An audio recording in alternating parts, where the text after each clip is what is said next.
Hello and a very warm welcome to FTA Day 2020. My name is Dawn Tan and I'll be your host today for what is the Singapore Business Federation's first ever FTA virtual event right here online with you.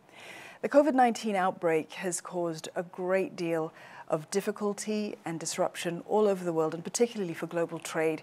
And it's really put into focus the need and the importance for modern trade agreements, and specifically because we need them for recovery.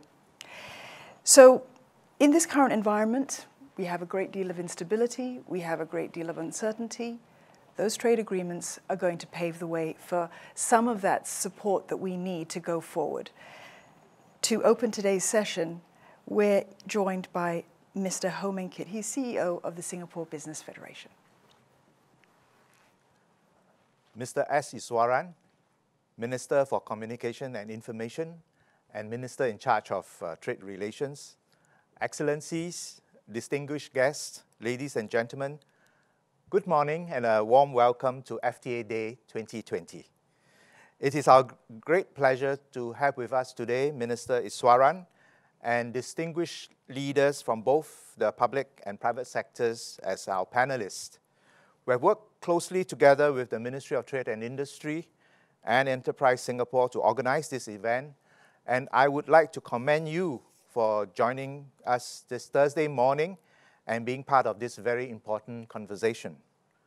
The themes of this year's event are building resilience in trade and investment structures and advancing with the digital economy.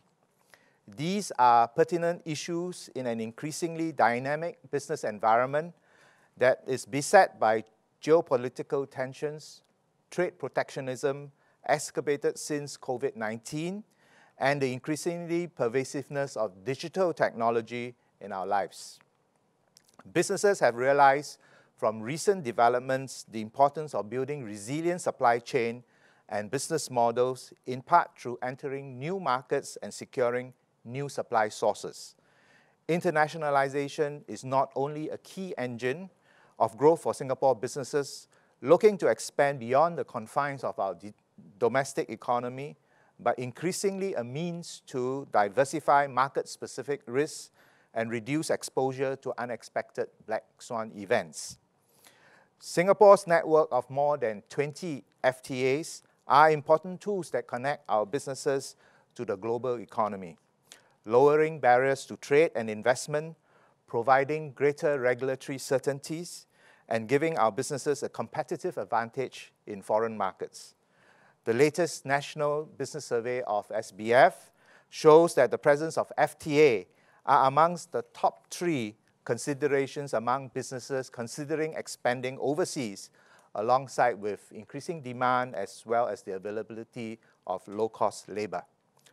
On the digital trade front, Singapore is co-leading negotiation with Australia and Japan on a WTO e-commerce agreement. Singapore has also recently signed 2 digital economy agreements, one with Chile and New Zealand and another with Australia. These DEAs address a broad range of topics related to the digital economy, including cross-border data flow, digitalization of trade documentations, and e-invoicing. These agreements enhance the opportunities for business to transform and tap into opportunities in the global digital economy. We encourage businesses to seize the benefits of our FTAs and DEAs and take these opportunities to build more resilient and forward-looking business models. We understand that it can be a daunting task to navigate and understand the FTA. We at SBF are committed to helping businesses at all stages of their FTA journey, whether they are looking at how to get started or having already encountered issues while using FTAs. We launched Global Connect at SBF with the strong support of Enterprise Singapore to partner Singapore businesses looking to expand and deepen into overseas market. Our Global Connect at SBF team has been working hand in hand with Singapore businesses in identifying potential markets, connecting them to in-market contacts, and business opportunities and advising them on their market entries and business expansion plans. The FTA Education and Outreach Team, which sits within our Global Connect at SBF initiative, has a series of programs and initiatives, including today's FTA Day event, that will inform our businesses how to leverage FTA more effectively.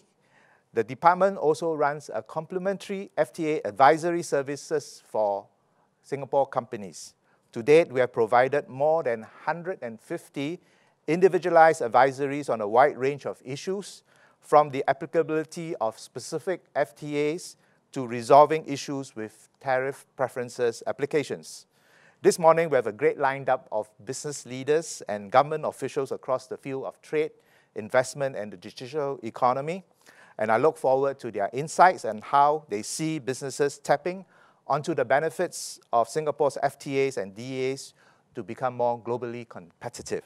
Thank you once again for joining us today, and I wish you all a fruitful FTA Day 2020. Thank you. Thank you very much, Mr. Ho. That was Mr. Ho Meng Kit, the Singapore Business Federation's CEO. Let me read you a little quote here. As a small city-state that has grown and prospered by staying open and connected, we are deeply cognizant that closing our doors to the world is not an option for Singapore. Free trade is in our DNA. Now, those are the words of Minister S. Iswaran, and I'm pleased to have him here with us today to share his thoughts and insights on this very important topic of ensuring resilient supply chains and strengthening trade connectivity during this COVID-19 pandemic that has impacted us all in one way or another. Minister, may I invite you to share your opening remarks with us?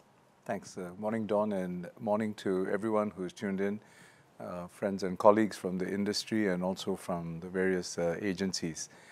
I'd like to keep my remarks fairly concise, primarily to emphasize a few key points which I think are worth reiterating in the current environment, and then really to seg into questions that are pertinent and uppermost on your minds.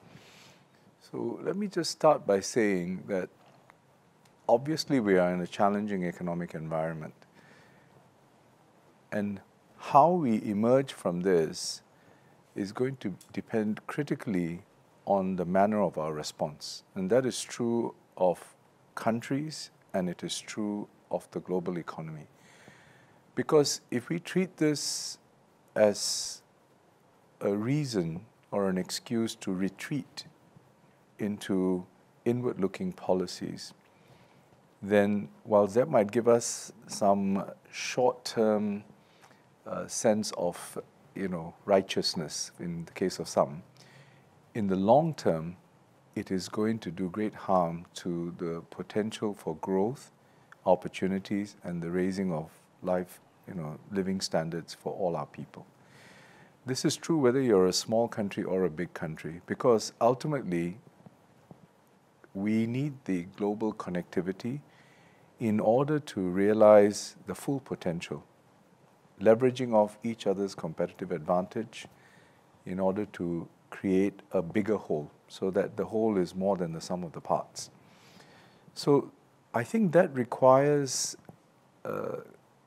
both political will and a certain level of courage and conviction on the part of citizens and governments. Because if it is hard in normal times to talk about free trade, then it is even harder when the economic environment is more challenging.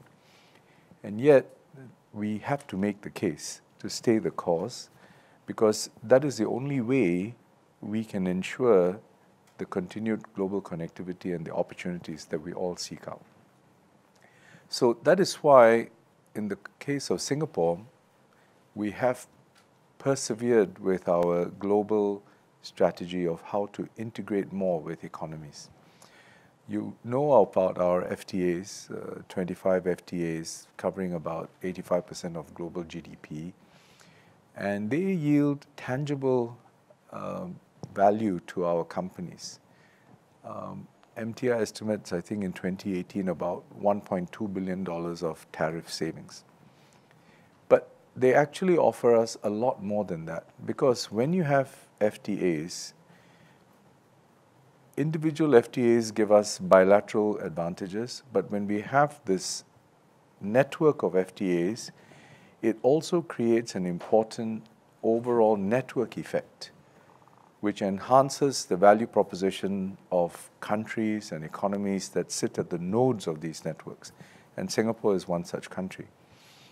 So it's critical that we continue on this path, and this is why Singapore continues on various initiatives, including, for example, we concluded the EU-Singapore FTA a year or so ago, and we are persevering with the RCEP and so on, because these are important initiatives that will signal to the world that it's not just Singapore, but our like-minded partners remain committed to the cause.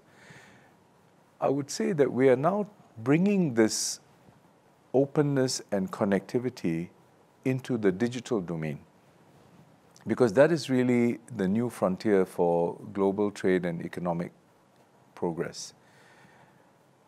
Whilst our past FTAs have focused on the movement of goods, the movements of services, and so on, tariffs, etc., I think we increasingly need to look at the movement of data, of bits and bytes. We need to increasingly look at how the different systems are interoperable, in other words, interoperable standards, and how we can then facilitate those digital flows. So whether it is e-commerce, whether it is e-payment solutions, whether it's about businesses using their corporate ID, etc., across borders, etc., it is important that we are able to facilitate that. And there are different measures about how much the digital economy is going to grow by, but all the measures are consistently predicting a surge. And I think our COVID-19 experience has reinforced this, which is that, if you look at it, businesses have seen the value of digitalization. And in fact, I've said in another forum, especially with regard to SMEs, in the past when we used to talk about digitalization, SMEs used to give us a polite hearing and treat it as, well, okay, it's a nice to have. And then I think it's become a kind of good to have. But these days, they all recognize it's a must have for now and for the future. So that's a very important transition, and I think it then creates a very fertile ground on which we can build a stronger digital platform for Singapore's economic future. So this is an area we want to work on. And whether it is our traditional FTAs or our digital economy agreements, we want to make sure that our companies are able to fully benefit from them. This is why this event, like the FTA Day and the work that the SBF is doing, and also what MTI, Enterprise Singapore, and our various other economic agencies are doing, is key. Because it's not just about securing agreements with other countries. It's about ensuring that as a result of that, our businesses are now able to take advantage of those agreements, understand what they are, where are the areas where they stand to gain, and to take full advantage of those provisions. And this is why SBF's efforts with the business community is an important part of this overall strategy that we have embarked on. And this FTA Day is, I think, a very important initiative because it serves as an important crescendo, if you like, in the annual calendar, where we are able to synthesize the different trends, bring it to the attention of the business community, and have an opportunity for us to engage and interact like we are doing now. So this is altered circumstances. Usually we'll be in a big conference room and we can talk to each other and see each other, but I think whether it's virtual or physical, I think the spirit remains the same, and I'm looking forward to having a very good conversation with all of you. Minister, thank you very much for those opening remarks. Let's take a deep dive into the topic of FTA Day 2020, which is building resilience through FTAs. And I want to make reference to the point that you were making with regards to this push into the digital world and what COVID-19 has done for us.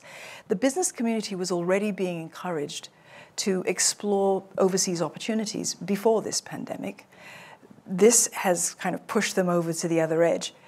Should they still be considering exploring overseas business in this environment, as uncertain as it is?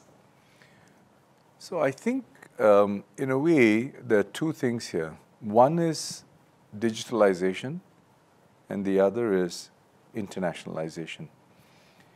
And in the past, to some extent, there was a tendency to think of the two as separate strategies. One is, how do I get my business processes onto digital platforms, and so maybe I start with e-commerce or online marketing, and then I get into e-payments and so on and things like that. And then internationalization was seen as a separate track, because I have to assess a market and then decide whether I want to set up shop there and so on. But increasingly, I think the two really fused, and you could say that businesses are born global today, or at least born international, because the moment you start a business, you now have the opportunity to market your product, your services, your capabilities on digital platforms that access global markets. It also gives you the opportunity to strike partnerships with partners from around the world, because now you're not limited by having whether you have the resources to access that market. It's a lot easier. So the barriers have been reduced significantly. So I think if I could just say this, naturally businesses in this current environment, their primary focus would be on how am I going to survive this downturn. MTI has projected that this year our economy will contract between 5 to 7%. That's quite a severe contraction. But at the same time, I would say that even as businesses are dealing with this, what are going to be the highest priorities? How do I reduce cost? How do I enhance my supply chain resilience? And how do I secure new markets and opportunities? And for all of this, actually, digital strategy and digitalization makes a big difference. Mm-hmm. Because with digital strategies, you will be able to operate more efficiently. Perhaps, for example, subscribing to cloud-based services for certain aspects of your business. You will be able to access new markets because you can go onto these online platforms and market your products and services. And at the same time, you are now also able to strengthen your resilience as a business, because I'm able to diversify my supply chains in a way that perhaps I never was able to. Mm-hmm. So for all these reasons, I think it's very important for our businesses to take this not just as a short-term challenge to be overcome, but also as a long-term opportunity which we can use to build our resilience, as you put it, and our competitiveness for the future economy of Singapore. So talk to me then about the relevance of the existing FTAs that we have, the 25 or so that we have. In an environment where we do have a couple of DEAs now and more are in the works, how do companies leverage on the existing FTAs still in this very changeable world? We keep talking about transformation. So this is where I think today's sessions are going to be very important, plus the work that MTI has been doing, putting out information on MTI and ESG, on information on our trade agreements. There's also a tariff calculator and so on, or converter, etc. And they've now got it on a mobile platform. But what's the crux of it? The crux of it is this. We have these agreements. Now our businesses must be able to take advantage of them. So what it means is, if I'm a business, I first have to decide which are the markets I'm interested in based on my strategy and my assessment of opportunities. And then it's basically taking reference from, do we have FTAs that cover those markets? And if they do, then, and there's a good chance they will because we cover 85% of global GDP, then the next question will be, so what are the elements in there? So very often the elements include market access provisions like, tariff concessions. So we must make sure that we are able to, declare our goods. There are all these technical terms like rules of origin, etc. Basically to make sure that your products are eligible for those tariff concessions. There are trade facilitation arrangements under these FTAs, which make it easier for businesses to transact across borders. And there are other aspects of these agreements which give you greater protection for your investment, because there are usually some investment protection clauses or sections, chapters in these agreements. So understanding this in detail for the market that you're interested in is important. It's a bit like, like any other due diligence any business would do, but this is in the context of the market that you are interested in and the FTAs. And I would say that in the current environment, it's, perhaps even more salient, because you will be looking for more opportunities. Singapore has always been a market, but we have also acknowledged that Singapore is always going to be not a very big market. So you have to use Singapore as the base, but from Singapore then the world is our oyster. So we have to think in those terms. The other aspect of this would be that you don't have to navigate this on your own. And this is why I wanted to emphasize the fact that the government is very cognizant of the fact that our businesses must benefit from this. Because when the businesses benefit, they have opportunities, and then they're able to create job opportunities for our people as well. So there's a compelling business and people-centric reason why we are doing this. So what we want to do then is MTI, provides not just informational assistance, but we also have, for example, grants for them to get consultancies in order to, market readiness assistance, we call it, but in the context of FTA, and understand, getting expert advice if you need it in order to assess this better. And we also have the work that we do with partners like the trade associations and chambers like SBF, and there are others as well. Because this is really to bring these high-level agreements closer to our businesses.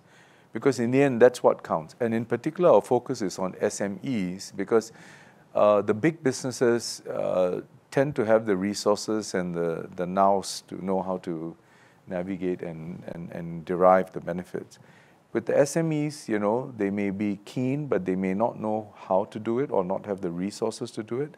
And this is where the assistance that we are rendering, both as government, but importantly in partnership with the business community, I think is key.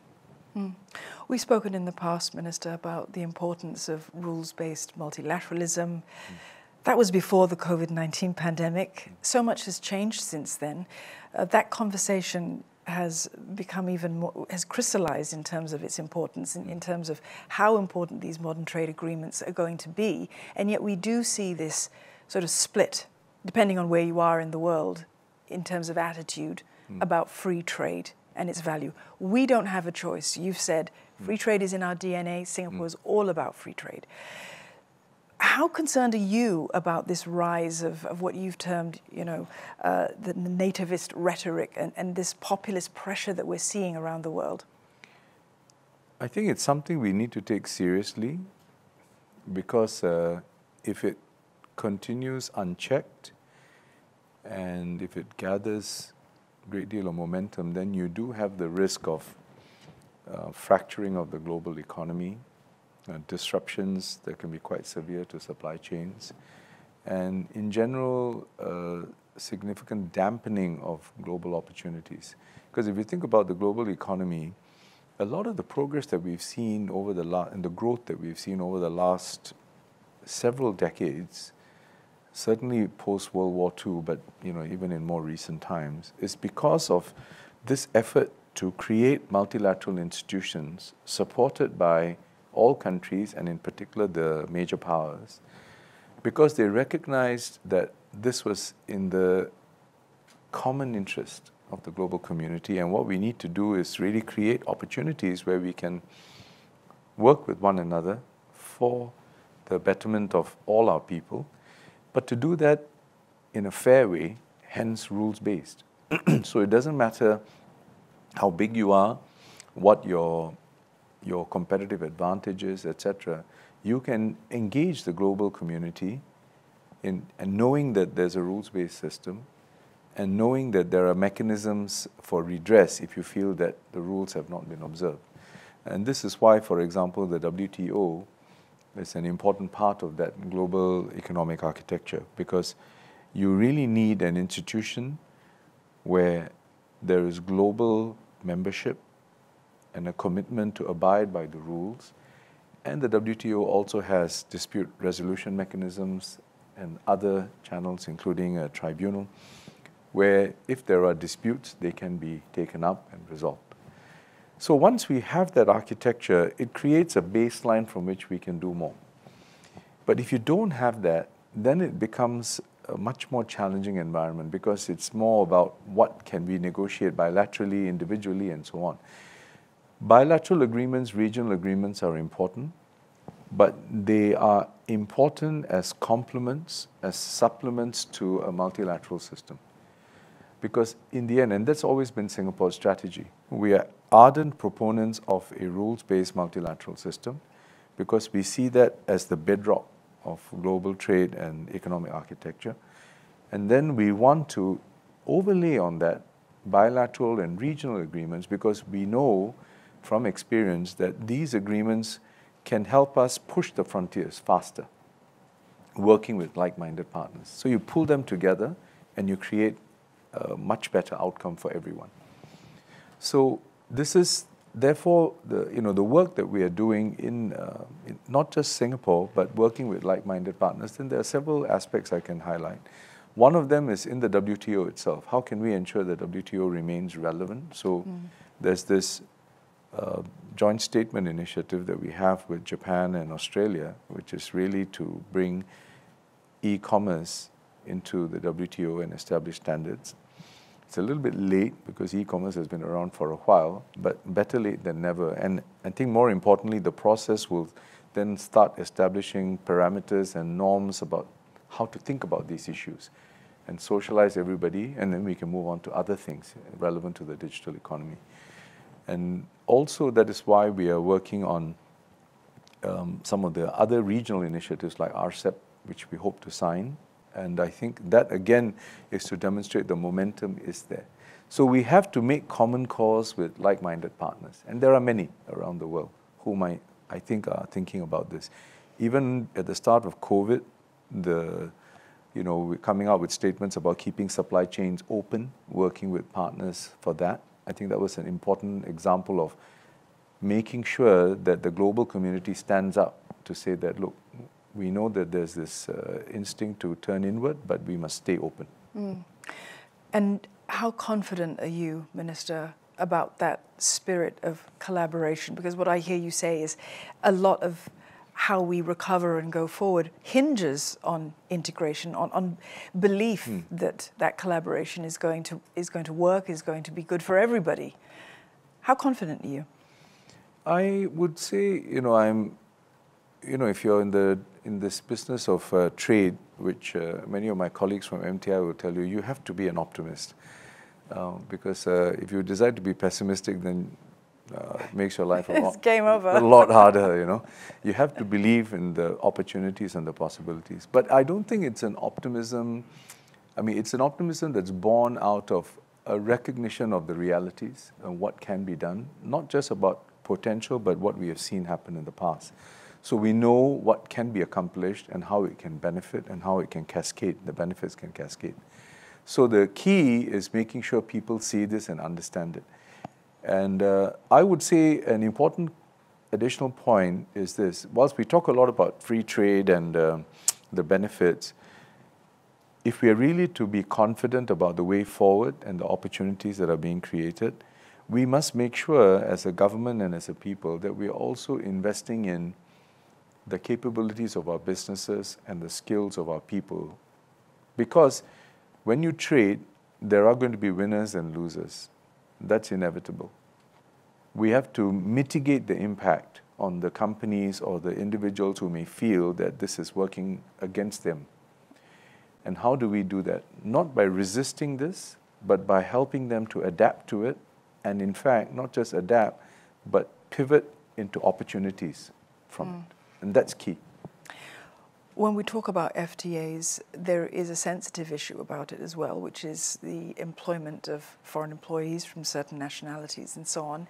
How do FTAs impact workers and jobs, particularly in that sense that we know that we need that contribution from workers from other nationalities? So I think the starting point, and I want to emphasize this, our starting point of our FTAs is really this. We are embarking on this because we want to benefit our businesses and create opportunities for our people. If we don't accomplish that, then frankly it's a bit of a moot exercise. Because why do all of this if the benefits do not crystallize for our enterprises, and also if it doesn't result in jobs and career possibilities for our people? So that's the starting point. So when we embark on these FTAs, first there are those bilateral benefits, because with individual countries there are ways we can do more together. But the network value is something that should not be underestimated either. Because when we have this portfolio of FTAs with Singapore at the node, we also become an attractive location for not just businesses that want to do business in Singapore, but they want to do business through Singapore in the region or even internationally. And that is why we have, I think, at last count, about 900 or so regional headquarters here.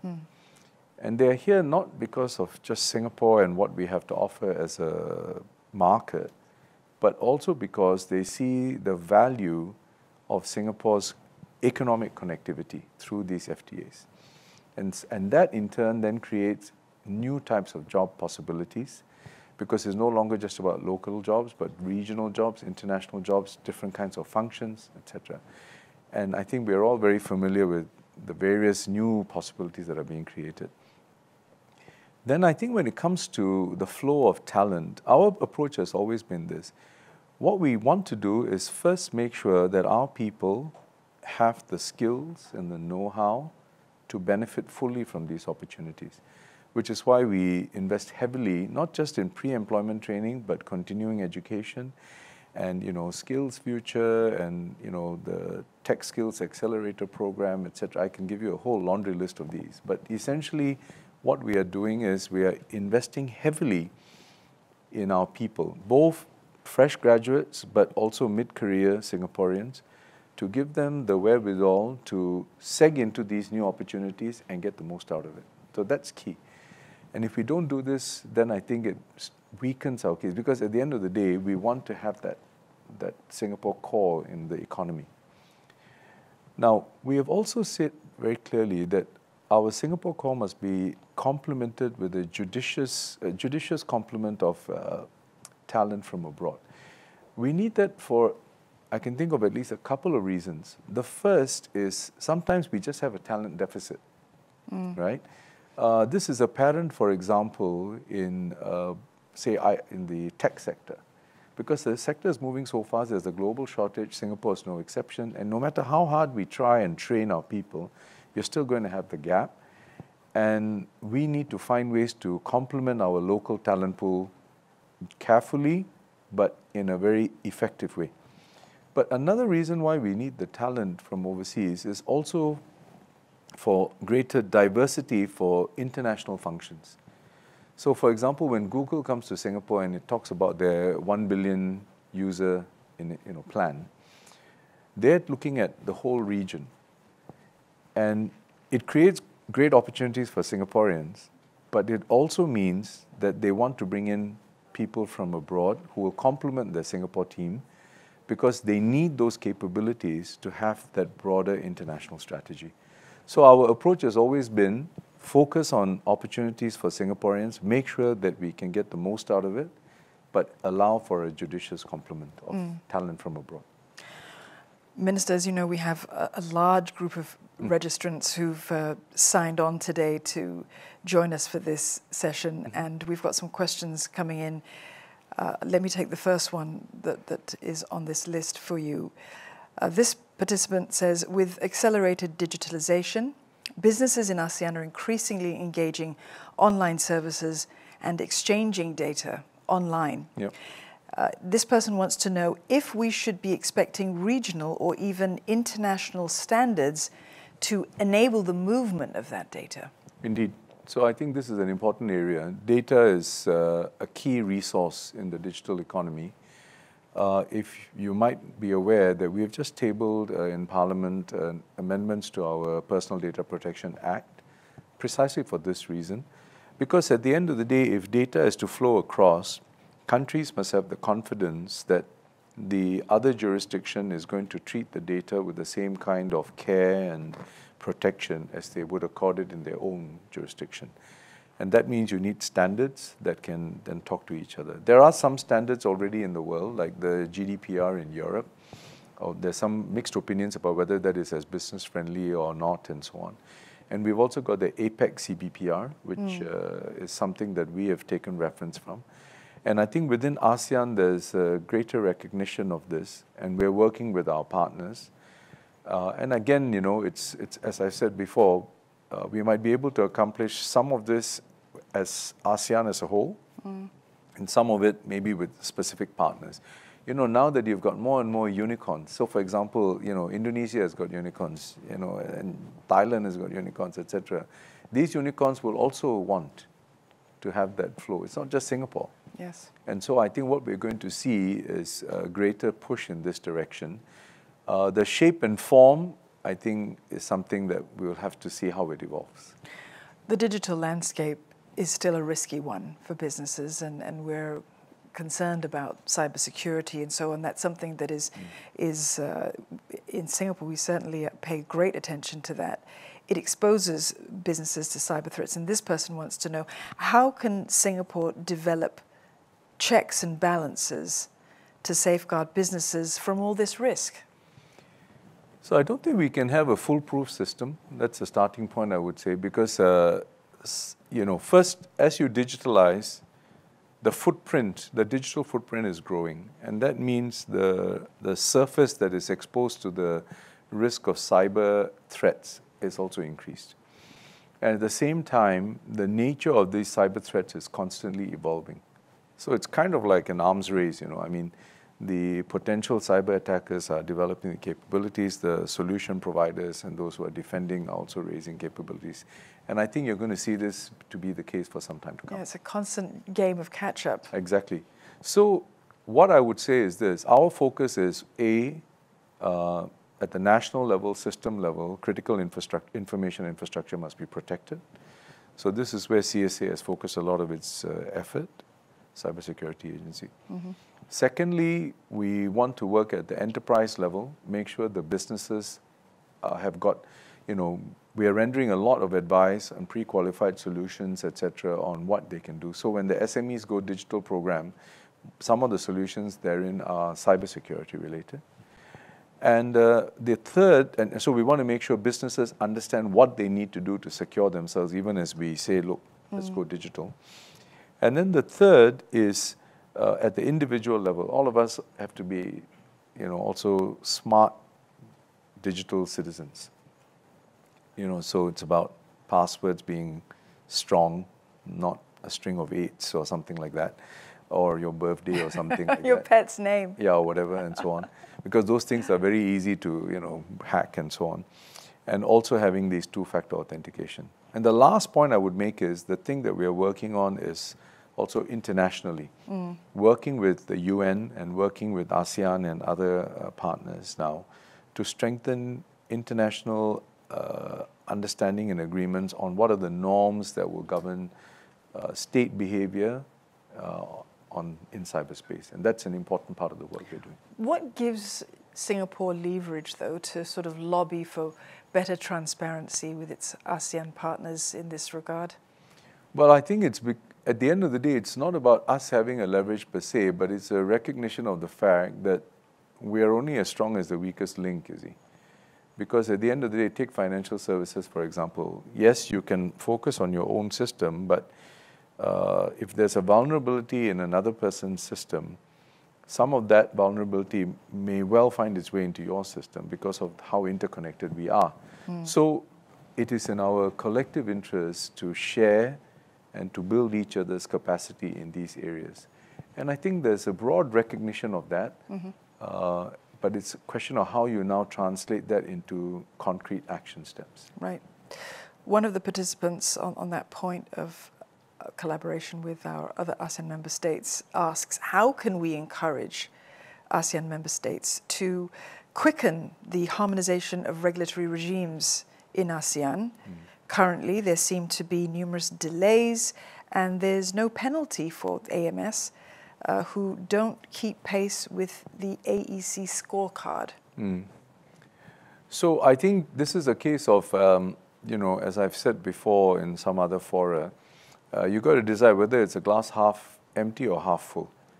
And the way we have approached this is we've got an ASEAN agreement, which is better than not having one. And then working with our partners and those who are prepared to move faster, we can do more together. And so that's one of the areas that we are focused on. So whilst we have the ASEAN agreement, like the multilateral agreements as a kind of anchor, we can then move faster in certain areas. And this is where I think our businesses should signal through SBF or to our economic agencies which markets are of particular interest to them, so that we can focus our efforts on moving on those faster, within ASEAN even, and see whether we need to do more, because what we do there could be a very good demonstration effect for the rest of ASEAN and beyond. Right. There's a question here with regards the restrictions. I mean, there have been plenty of border restrictions, so trade has been impacted by that alone during this COVID-19 pandemic. But not all companies, not all customers need to see you, but not, this particular person asks, not all commodity products can be sold online, right? So machines and system integration plants, they need several meetings to test and trial. It's been tough for people to travel. I don't think any of us has had a chop in our passport for a very long time, definitely not in 2020. But quarantine's blocking that process. There's a lot of frustration out there, I think, for some business leaders who can't travel right now. So how are we going to solve this? So I think you've heard the Minister for Transport outline our strategy. And first I would say all of us have to exercise some patience, because you have to find that balance between wanting to open up because of the economic imperative and wanting to make sure our population stays safe from the infection and the healthcare perspective. If you swing too much towards protecting the health, the economy will suffer. If you swing towards opening the economy in a very quick way without appropriate safeguards, the health will suffer. So as the Minister for Transport and the government has outlined in general, we are working on a systematic way of opening up travel. So we've got reciprocal green lanes with certain countries. We've opened up unilaterally with some countries. So even if they have not opened up with us, we are prepared to accept travel from them. We are now working on other arrangements like a travel bubble, say for example with what's been mentioned about Hong Kong and so on. I think you'll see more of this happening in the months ahead. But I think if the question is, can we accurately say when we will go back to status quo ex ante before this happened, I think that's a tough call, because it depends on so many things, not just about vaccines, although that's important, but also about the ability for countries to have reliable testing, rapid testing, and then the ability to trace and then treatment. So our investments in the testing and tracing, all the things that you've seen, are a very important part of our total effort to help Singapore emerge from this faster and open up faster. But we have to do this with care, always keeping an eye on the health and safety of our people. Yeah, there's no doubt about it. We've had to go back to the drawing board with understanding how to deal with all of these issues, the complexity of it, and realizing just how integrated everything is in so many industries, our healthcare industry, our economy, businesses, they're all integrated in one way or the other. They're impacting, these issues have impacted them. This participant asks, I mean, this is in relation to the idea of them going overseas.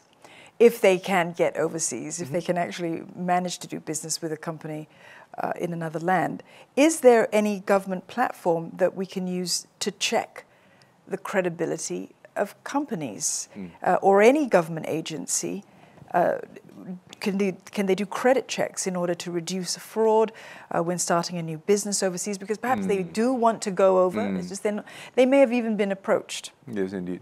So I think this is a very pertinent point. This is why we are doing all these digital agreements, because, you know, for example, if we can have an understanding of recognizing each other's corporate ID and some of the e-data, you know, because you spend a lot of time on KYC and KYB, you know your customer, know your business partner, and so on, right?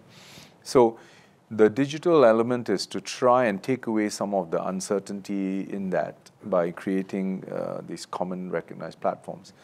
So I would say, first, I'm not an expert in this space. I would say if you are really serious about exploring an opportunity, please talk to our people in Enterprise Singapore. I think, or SBF may have some advice as well. I think that's a good way to go forward. The second thing I would say is, in terms of our own work, and what I would advise you is, your banks and they will also have counterparties in these countries, so they can in turn also use their network to get more information. Because in the end, it's about doing due diligence on whom you're going to partner and establishing that they're bona fide and they've got the financial standing. And I think in this respect, your bankers will also be important partners for you. Right. Do your homework first. Yeah. It's a good advice for all of us.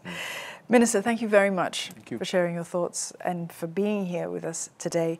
And on behalf of our many participants who are watching right now, please accept our appreciation for coming here today and showing us why free trade agreements and, of course, those digital economy agreements, those are very exciting, a wonderful new frontier, as you said, what they're going to do for us going forward. Thank you very much. Thank you. Thanks. So there you have it. Minister Iswaran there speaking to us about the importance of modern free trade agreements and those exciting DEAs. The way ahead is going to be hallmarked by collaborating with each other. That's partly what I heard the minister say. Forging those new partnerships, they're more important than they ever were before, whether it's here in Singapore, regionally and globally as well. And that's despite the populist policies and pressure that you may have experienced or seen. You know, we've seen it all in the headlines, haven't we? Well, creating those new opportunities through existing free trade agreements, there are plenty of them that you can take advantage of, and significantly those digital economy agreements. We're going to be talking a little bit more about those DEAs later on in our second panel, so stick around with us for that. Now that DEA, just a little bit about that. It's kind of a new idea. You know, in the past year or two, hardly anyone had heard of these digital economy agreements. We don't have a lot of them just yet, but clearly, with all that has happened in this COVID-19 world where we're doing so much virtually, so much remotely, maybe many of you are at home watching us right now, it breaks new ground. And we can sense it. As Minister said, it's that new frontier that's going to set this new global benchmark for trade rules. Exciting times, because it's going to reduce the barriers to digital trade. And you know, the participant earlier with the question saying, hey, you know, not everything can be sold online. What if you can't go online? What do you do then? That's also very important. I think the pressure for everyone, for the business community to understand, how can I take my business digital?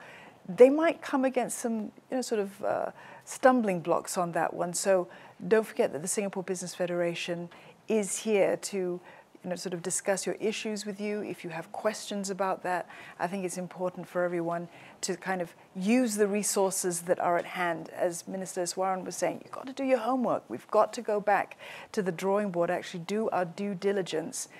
Those wonderful ideas, they're there, they're excellent, but can they work? Will they work? There are lots of people who can actually help you So this pandemic has also vaulted us into the other side of the digital transformation landscape. But things are going to settle down eventually. As Minister alluded to, we do have that shared responsibility to uphold, to update, not just ourselves, upskill ourselves. I'm sure you've been hearing that one as well, no matter what industry you're in, but also update the global trading system. Prosperity on this planet, hey, I think it's going to depend very much on that shared responsibility. All right, so on that note, let's begin our first panel discussion for the day. The topic for this discussion is building resilience in trade and investment structures. Now, we face this unprecedented challenge because of COVID-19, as we've been saying this morning, but there are things that you can do that can make a difference. A commitment to maintain an open trade channel, a strong network of FTAs as well, can mitigate the challenges, remove some of that uncertainty that's been building up and continues to. We want to get to that post-COVID-19 world, don't we? How are we going to navigate it? My distinguished panel today are here to discuss that very topic with us. Let me introduce them to you. Now, first of all, we've got to my left Ms. Eunbi Kim, Director General of Trade at the Ministry of Trade and Industry Singapore. Mr. Gautam Banerjee, Senior Managing Director and Chairman of Blackstone. And also we have Mr. Jeffrey Tan with us this morning, Head of Corporate Development and Technologies, YCH Group. And Her Excellency Joe Tyndall, High Commissioner to Singapore, Ministry of Foreign Affairs and Trade, New Zealand. And last but not least, Ms. Angelia Chu, founder and partner, AC Trade Advisory. Welcome to all of you. Good to see you here this morning. I hope you're all doing well. So before we begin our discussion, I'd like to invite each of you to give your opening thoughts to us on today's topic. And Kim, perhaps I can start with you. Thank you. Thank you, Dawn, and a very good morning to everyone here. I'm very happy to be here for the second FTA Day. I think many of us were also at the inaugural FTA Day last year in Shangri-La, where Singapore celebrated 20 years of FTA strategy. Today's topic I thought was very pertinent for this panel, building resilience in trade and investment structure. I'd like to offer two comments. One, that being open and staying connected is critical in order for us to achieve that resilience. This is a very long-held position of the government. We, as a small city-state, that is not an option to close our borders. We have always stayed open, and as trade is our lifeblood. We have, ever since we started trading, opened our doors to the world. And I think we did the right thing, because when globalization happened and international trade took off, Singapore was in a good position because we were all plugged in with our open sea lanes and air links. The point I'm trying to make here is that it's because Singapore has been connected to the world markets that from the earliest day that we can strive and thrive as a trading nation, that we can become an attractive investment location, which promotes business activities here, which brings with it know-how, technology, and therefore adding ballast and strength to the economy and making us resilient. Which then brings me to the second comment that I have. Just as trading patterns change, Singapore's trade strategy also evolved to keep up with the times. It is very important that we consistently look out and respond to the global environment in order to address business needs, in order to take into account changes in companies' operation, even as they adjust to new business reality. I think earlier on my minister touched on DEA. Indeed, trade has moved on from physical world to the digital realm. And this is something that we are also paying a lot of attention to and that we will also be responding to. So in the context of a trade strategy, you see that we have moved from joining the WTO to establish link with countries around the world, to building a network of FTAs, to now breaking new grounds on negotiating digital economy agreement. The evolving trade strategy will continue, but I think the point I want to make here is that the key consideration is that it always would have to enhance opportunity for companies, that it will provide them the option to diversify their markets, their sources of supply, and in that process, secure economic resilience. Ultimately, the aim is to make the country and our business more competitive and stay relevant to the world. I'm excited to share more about this as I have been intimately involved in the early days of this trade strategy, and to speak a little bit more about how it can help companies, especially in this uncertain time, to navigate the environment. Please be on the panel. Thank you, Don. Bee Kim, thank you very much, Ms. Ng Bee Kim there. Mr. Gautam Banerjee. Thank you, Don. Again, very happy to be here. It's obviously critical that we keep borders open and trade going. But I'd like to just cast our mind back even before the pandemic crisis, before the pandemic hit us, because actually the world was not in a very good position, because we had issues with the two biggest economies, the US and China, with their trade war, and the whole geopolitical situation was also quite a bit strained. So we were coming into this crisis not from a very strong position. And once the pandemic hit us, obviously primarily a health crisis, but it soon became both a trade and an investment crisis as well. Trade because borders started closing, supply chains not as strong and resilient as we thought they would be. They'd never really been stress tested the way the crisis brought upon a huge stress. And the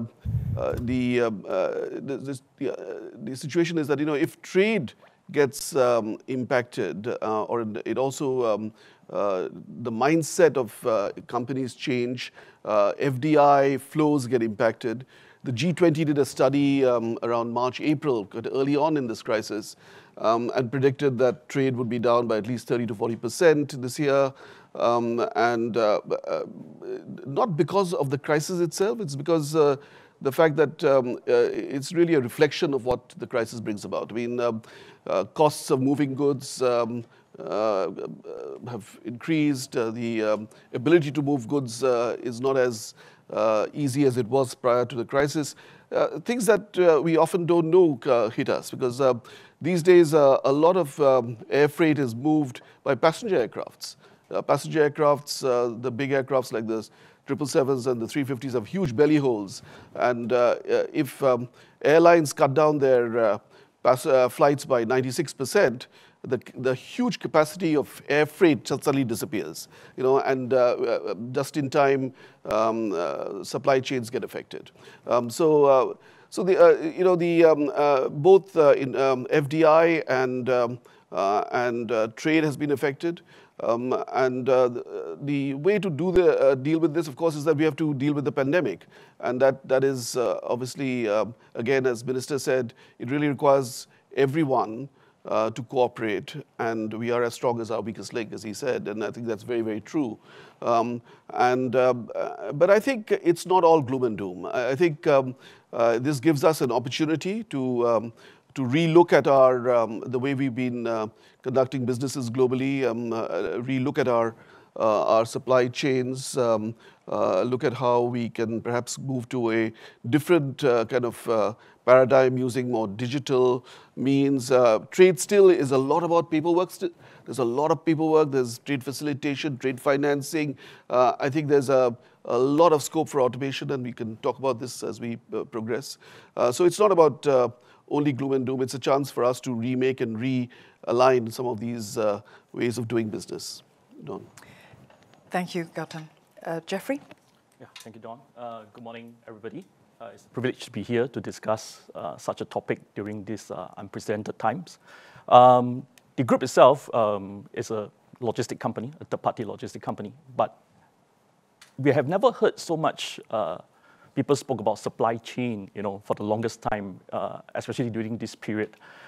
Ministers talk about it, professionals talk about it. Supply chain has been part of the focus for for this era. And the group itself, from its humble beginnings, we are a transportation company. But today we have grown to become the supply chain management partner for a lot of the multinational clients. And what does a logistic player or a supply chain player in this case has a role to play in the entire FTA? We basically solution the entire supply chain for our client. So we look at how to really wire up all the things. Well, we could take an analogy that when the people design the buildings, the architect design the building, who are the one that put the building together? So we are the civil engineers that puts everything together. And we solve the very key problems down to the very key issues like toggling with harmonized system codes, HS code in short that we call, from the 6-digit standards to the 10 digits that some countries actually practices. So the complexity of navigating this entire supply chain has always been in our blood. And when we take an opportunity to look at the client in terms of providing them the logistics service, we don't just look at just pure logistics. We look at a consulting angle where we actually consult the client to look at how they can plan out the entire supply chain, leveraging on what they have already planned in terms of their supplies with their suppliers, which is the complexity that we manage. We don't look at one customer, but we look at customers with their suppliers. So the complexity of that planning the entire supply chain has to work hand in hand with the FTA. And in this case, also looking at the custom clearance, the custom brokerage, and also the custom declarations. That is only one small part of the entire game. And subsequently, there are things to navigate across the border, where we have the transportation that we are looking at in terms of cross-border transportation, and the complexity of managing this. In the present times of COVID, it's even more challenging in today's context, where our clients have an entire shift towards the supply chains from globalization to regionalization. And that's why we have to take a closer look at what the region could provide us, especially leveraging on regional trade facilitation agreement, and also leveraging on the trade single window in the region that has been established, like the ASEAN single window itself. So my take of it is, moving forward, we have to continue to look at exploring and leveraging on such mechanism to actually help global trade to flow. Thank you. Jeffrey, thank you very much. That was Jeffrey Tan there. And now, High Commissioner. Thanks very much, Dawn, and it's really great to be here today. Singapore and New Zealand have been dance partners on trade for a very long time. And I was at the inaugural FTA day at the Shangri-La Hotel last year, and that was marking the 20th anniversary of the first FTA Singapore had signed, which was with New Zealand, and that happened to be New Zealand's only our second FTA after the one we had signed with Australia. So I think, as Minister Iswaran pointed out earlier on, New Zealand, like Singapore, is a small advanced economy, heavily trade reliant. And that means that we have, like Singapore, a very strong belief in the importance of free trade and the rules-based trading system. So over the years, we have worked together on a number of FTAs, and we've been pathfinders. There's been a lot of talk already this morning about the way that trade is evolving. So an early example of a pathfinder agreement was when we created the so-called P4 that over time developed into the TPP and then into the comprehensive and progressive Trans-Pacific Partnership. So more recently, of course, the other theme that is coming through incredibly strongly already today is the shift to digital. The digital economy becoming part of the mainstream economy rather than something off to one side. And that is going to be of increasing importance as we all seek to rebuild our economies in the face of the pandemic. So we see a treaty like the Digital Economy Partnership Agreement, the DEPA, between Singapore, New Zealand and Chile, as being a really strong foundation for us to develop the norms and standards we need as trade evolves and as we cross new frontiers. Now, all of that, I say, is a context for the very difficult situation we all found ourselves in earlier this year with the pandemic unfolding very, very rapidly. What it meant was that as the sorts of disruptions to trade that we've just been hearing about, as those disruptions to trade became very evident very quickly, with borders closing, with international trade connections being disrupted. We were able, as the trusted partners and friends, to turn to each other and work very quickly together to patch things up and to find a bridge to maintain supplies of essential goods, in our case food and medical supplies. And that, I think, wouldn't have been possible without that strong and long-standing bilateral partnership between us, forged over many years. High Commissioner, thank you very much for that. Food and medical supplies, I mean, at the beginning of this pandemic, I think those two commodities were in, well, in some areas in short supply. They're still in short supply in some regions of the world. So very important work that you've been doing, and I want to thank you for that work that you did at the beginning of the pandemic. Ms. Angelia. Hi, thanks, Dawn. So I think things were very different last year. We were there last year celebrating our FTA Day. Right after the pandemic hit us, we were actually very busy encouraging the business or pushing them to use free trade agreement. We have heard countries to countries making a lot of effort to get things going. We have 3PLs like YCH facilitating. The last bit, I think the last very big piece is the business themselves to take that step forward. I would say that since the beginning of the pandemic, it has become an increasing trend to further look at how to fill the gap of sales, looking for new markets, at the same time looking for new suppliers when we talk about resilience. So in the consideration of new markets and new suppliers base, I would say the message has been quite clear to them. Look, do your homework. Look what you can do with free trade agreements. So when they start looking at how to use free trade agreements, they realize that it is not as simple as it is. It's a proactive action that they have to do, and it had to be involving multiple stakeholders, different departments in the whole organization. What is very comforting is now everyone realizes that trade is a very big, broad topic, and they need to upskill their staff, employees, about trade challenges. What is international trade? In fact, HS classification is something that may not be very easily understood in the past. We have 3PL logistics that helps, but these days, when you want to use FTAs, you have to look at all this country of origin, how to understand them, because your cost of your material use would affect the qualification. So I would say there is more, observation-wise, there's a lot more interest in getting their employees trained. And I would also say that individuals who are well informed or skilled or knowledgeable about this area would find themselves in a valuable position right now to contribute to the company. So we've been interacting with the businesses. For them, they need to look for new markets to fill up the gap, to grow. Right? They still need to meet the KPI. What I heard is, pandemic or not, the growth target is there. So let's continue to find a new market to fill the gap. At the same time, we have to find new suppliers to make it resilient so that we knew where were our gaps in the beginning.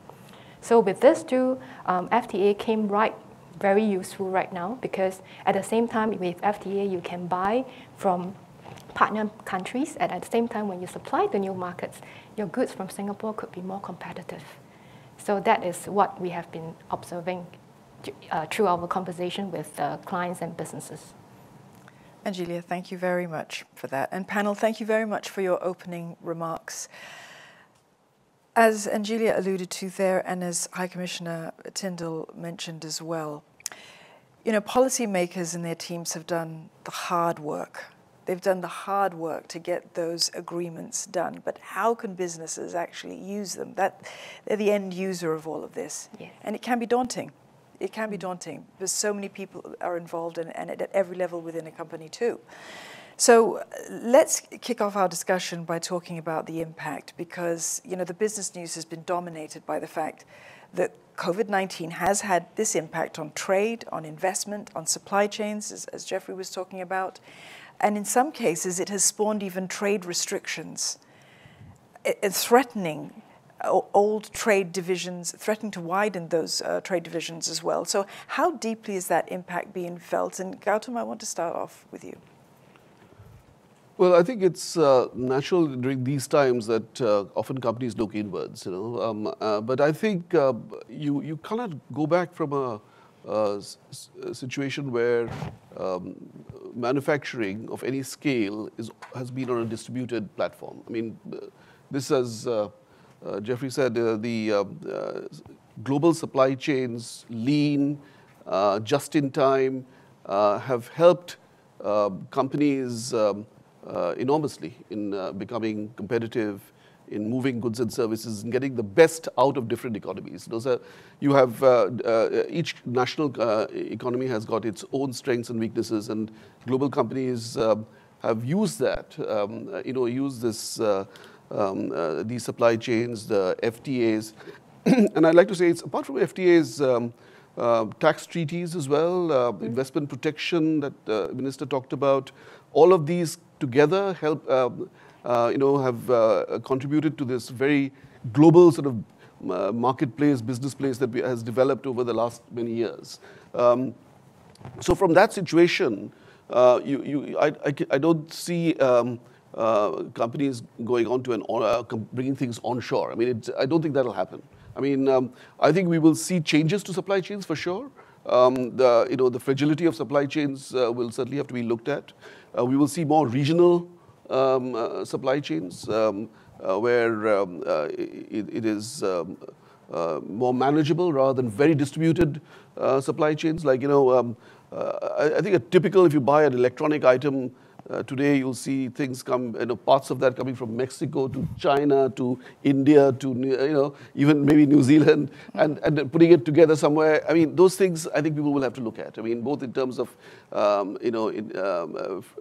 cost as well as ease of doing things and making it very agile. So that will have to be looked at.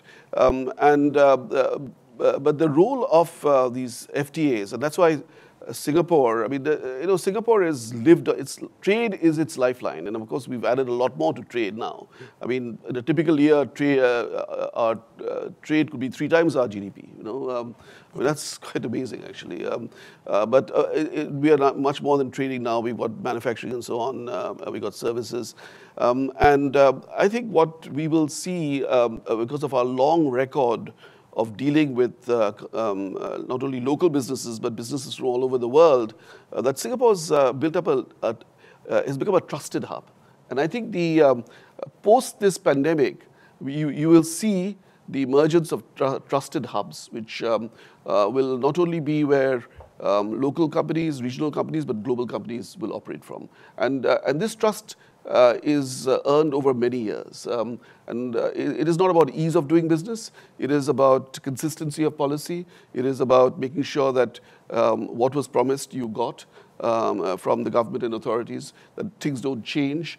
And that's why the amazing thing is, even though everywhere you see FDIs coming down, Singapore, I think EDB announced sometime in July, August, that we are on track for our FDIs, because some of these very large corporates who have been with us through thick and thin over the last 40 or 50 years are saying, well, I mean, we need to be near the big markets of China, Southeast Asia, India, and we need to depend on trusted hubs. Trust has been an important so trust. factor. And I think Senior Minister Tharman made this point very eloquently at the Singapore summit about moving away from multilateralism, bilateralism to pluralism, where a few countries come together, and the emergence of trusted hubs. So I'm quite optimistic that we can do that. Again, great partnerships with New Zealand. I mean, we saw that in those dark days when things were not moving, we've got this, and similar countries. I mean, population about the same.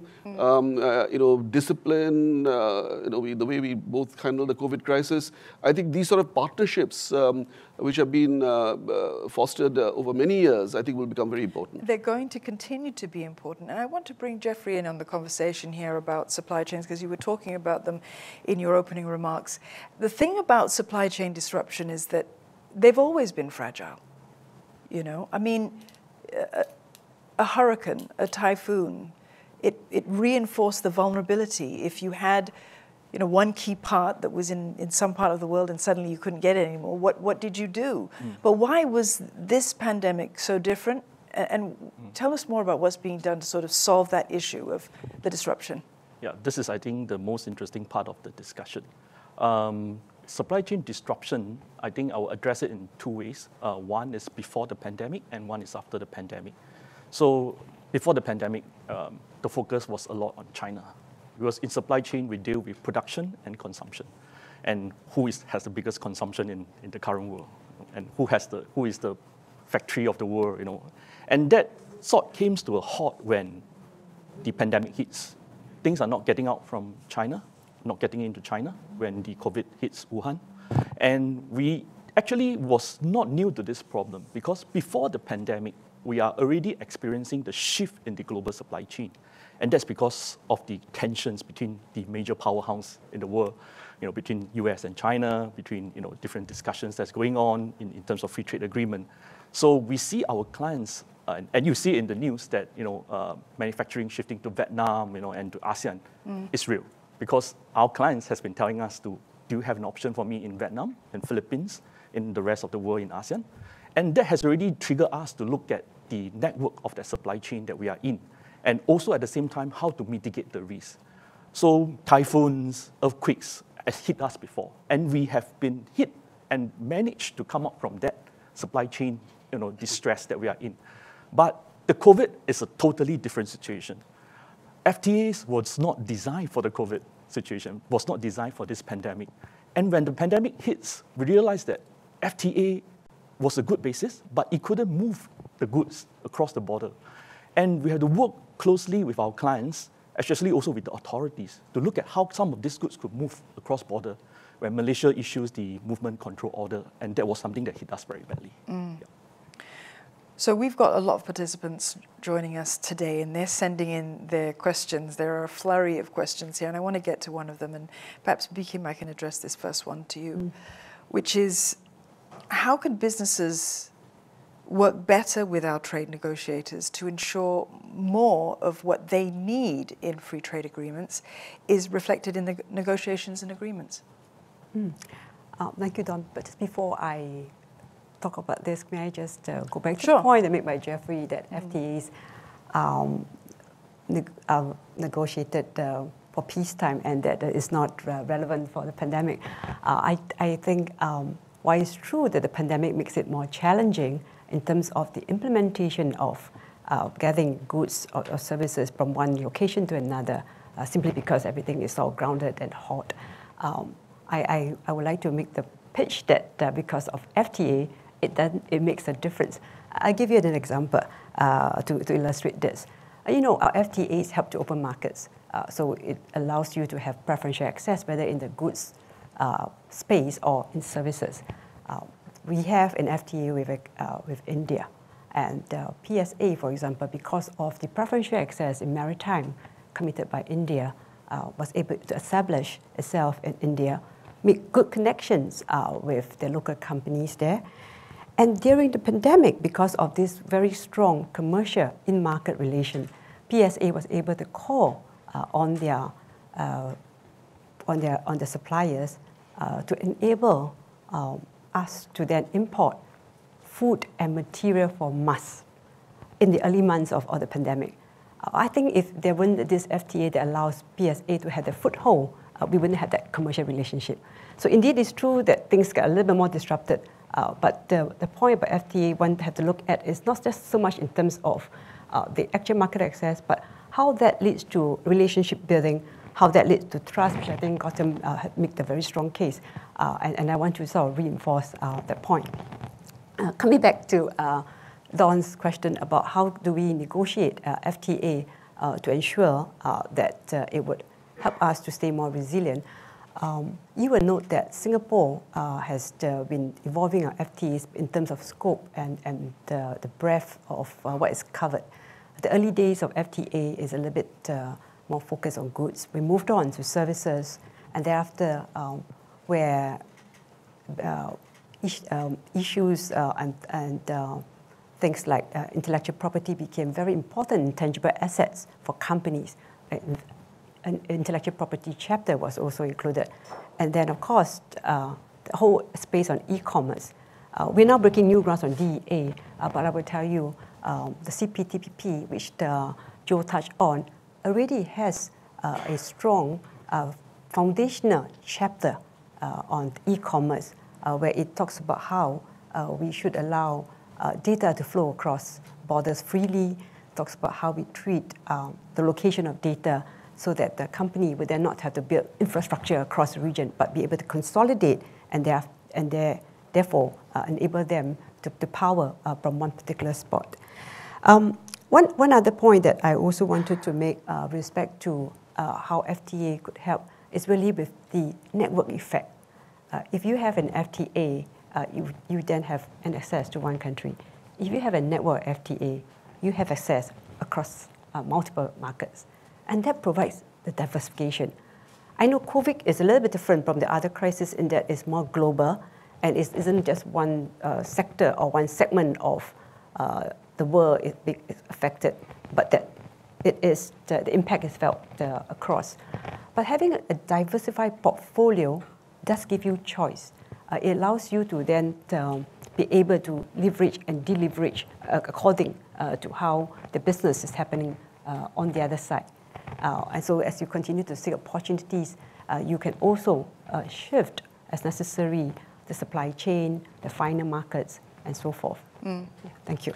So the extreme level of disruption that we have seen, though, it's really caused firms to seriously think about, to rethink their footprints, in terms of the supply chain, in terms of how they're actually doing business and operating. So let's talk a little bit about the opportunities that have arisen in all of this. Gautam? Well, actually, one of the points I think should be made is that, and I know you just said that, we all suddenly started getting an interest in supply chains. But, when we had the financial crisis in 2008, it really, brought about the stress tests on banks' balance sheets and financial institutions' balance sheets. And it's never been the same again in the financial industry, the way the regulators look at balance sheets, look at the way the bank's footprint works. Then we had all the cyber attacks, and that brought in the requirement for penetration testing and all of the other stuff. I believe this crisis will bring in stress testing for supply chains. I think, generally speaking, companies use supply chains, and they're reason why it's so much in the fore is that it gives companies competitiveness and the ability to be agile and service their customers and other stakeholders. But we've never really stress tested supply chains in a way that we now have to stress test balance sheets for financial institutions or do penetration testing for IT systems. So that's something which we will have to take on board and do so. I think the other thing is that from that stress test of supply chains will emerge things like diversification of supply chains, looking at different ways you set it up, using more digital, reducing the dependence on paper trails and so on. So I think all of this will happen. I mean, and I think this will make us more efficient and more resilient going forward. And Julia, can you share some of your experience in terms of the emerging potential that you've seen coming out of this? Already we have been helping a few companies in terms of looking at the source of materials that they are buying currently and how they could actually fit into the different FTAs and then send it out to export to the new markets based on the new FTA that has been signed. I wanted to, add on to the point that Gautam made about being a trusted hub. I felt that a lot, if we want to gain trust from our partner countries, it means that our people have to uphold a good reputation of made in Singapore or made in ASEAN or having a center of excellence in Singapore. And our people have uphold integrity and good compliance. That is how we can attract global businesses to be in Singapore.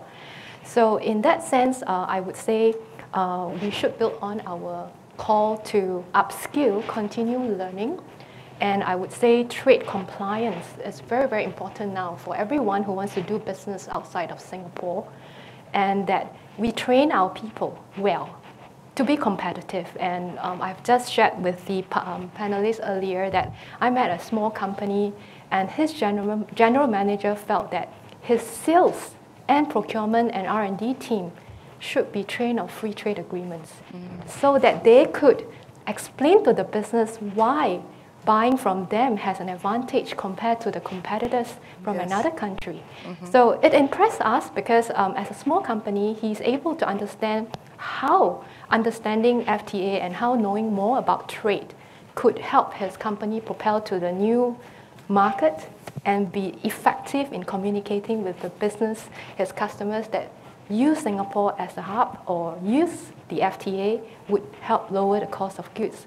So that kind of bring it back to why our people has to be trained and continue to upskill, especially now the international trade environment is very challenging.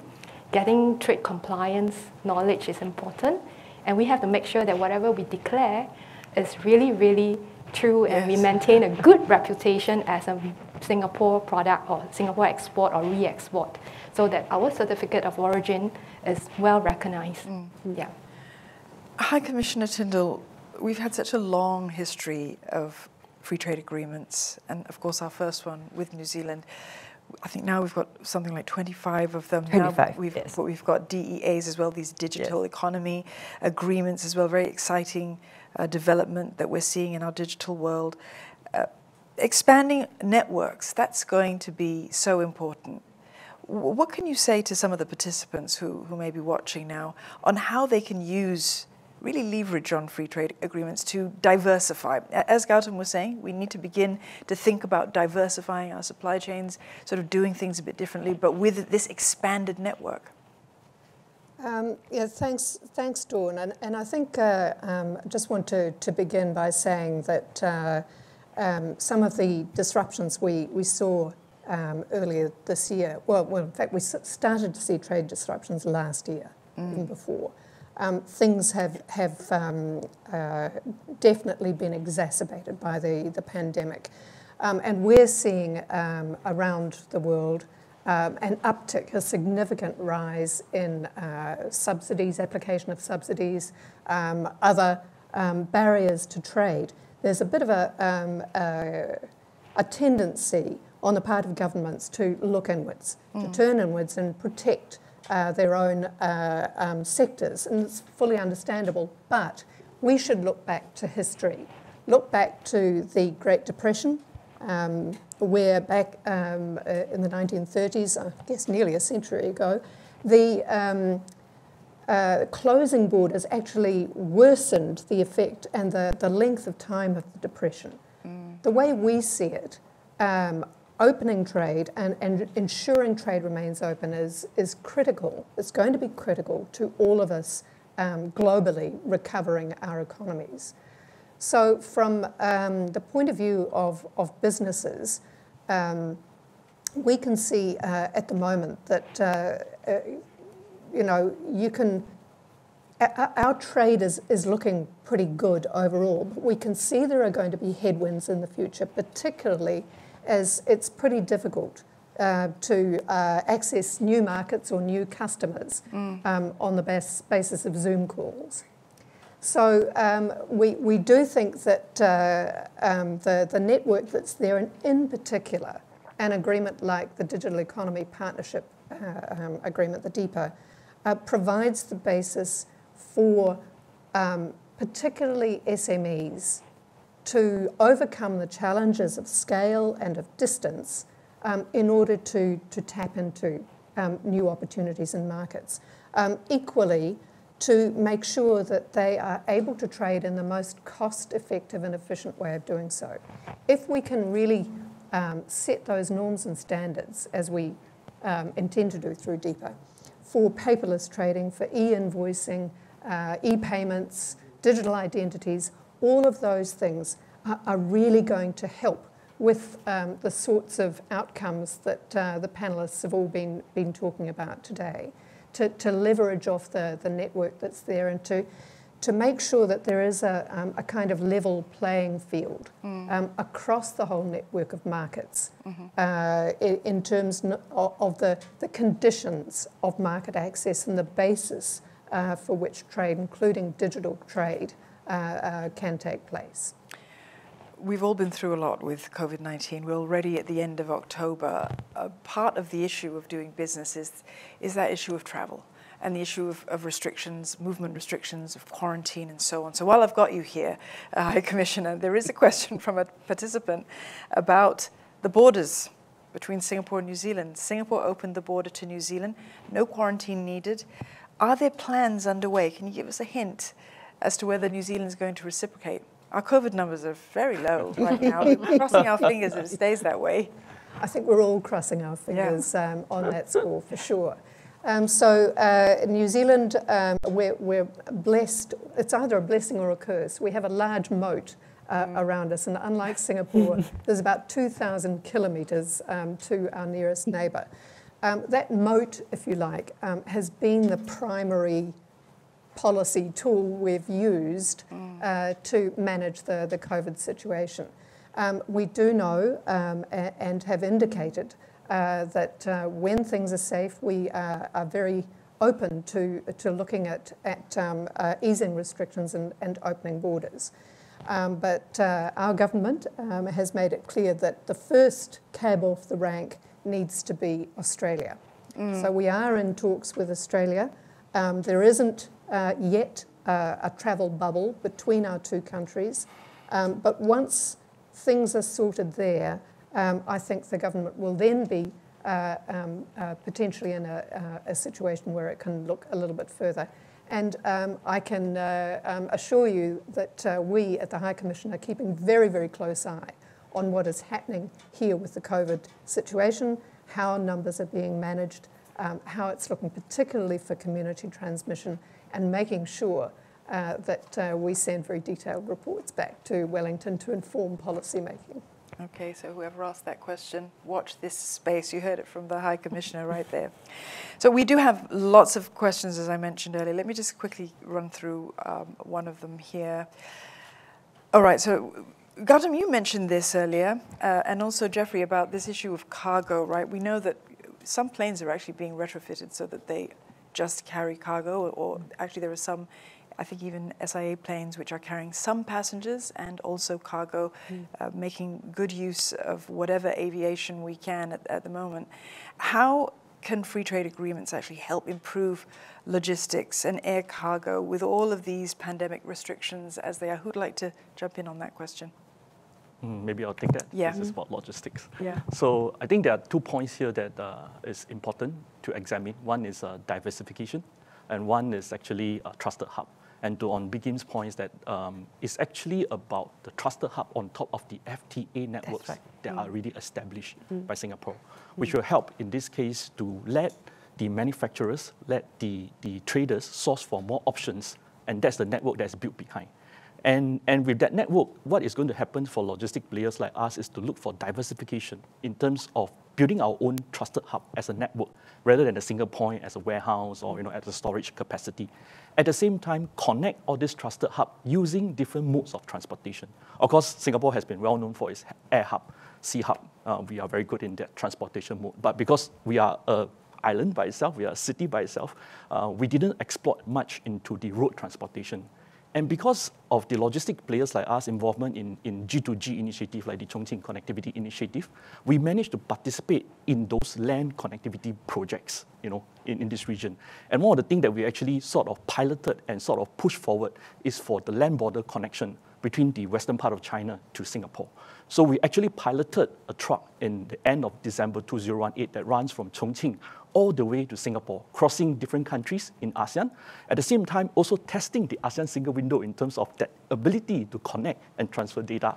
And that is done within 7 days, and it traveled 4,500 kilometers. So there's something wonderful that we think we have achieved to provide an alternative as a diversification in terms of the standard transport mode that we are very used to. That kind of progress is something to celebrate. We have time for just one more quick question. question. I'd like to put this one to Kim. This is a question from our participants. It's a bit long. I'll just paraphrase it a bit. But major powers have in recent years put in place multiple trade restrictions that go against global trade rules established by WTO. Singapore might not be a target for now, but what if we are in the future? What can we do to protect ourselves and ensure that countries play by the rules? So I think earlier participant has also noted that there was the trade tension was already brewing even before COVID happened, and that really COVID sort of exacerbated what's been happening in the more volatile environment. And it's true with the power contestation by major players. This is even more pronounced. One way in which we have been trying to sort of balance and hedge ourselves against some of this pressure is to enter into agreements, as many as we could, in order to sort of layer the protection upon protection for our trading relationship. So I talk about FTA, I talk about WTO. These are not just a gentleman's agreement. These are legal documents. These are legal instruments. And by legal instrument, it means to say that everybody has to abide by the code of conduct, has to abide by the certain sets of rules and standards, and take on these binding commitments. Because in the event that there's any breach of such commitment, there is a recourse. There's recourse to dispute settlement. Of course, it's not going to be pleasant. It's going to be costly, and there'll be a lot of other consideration.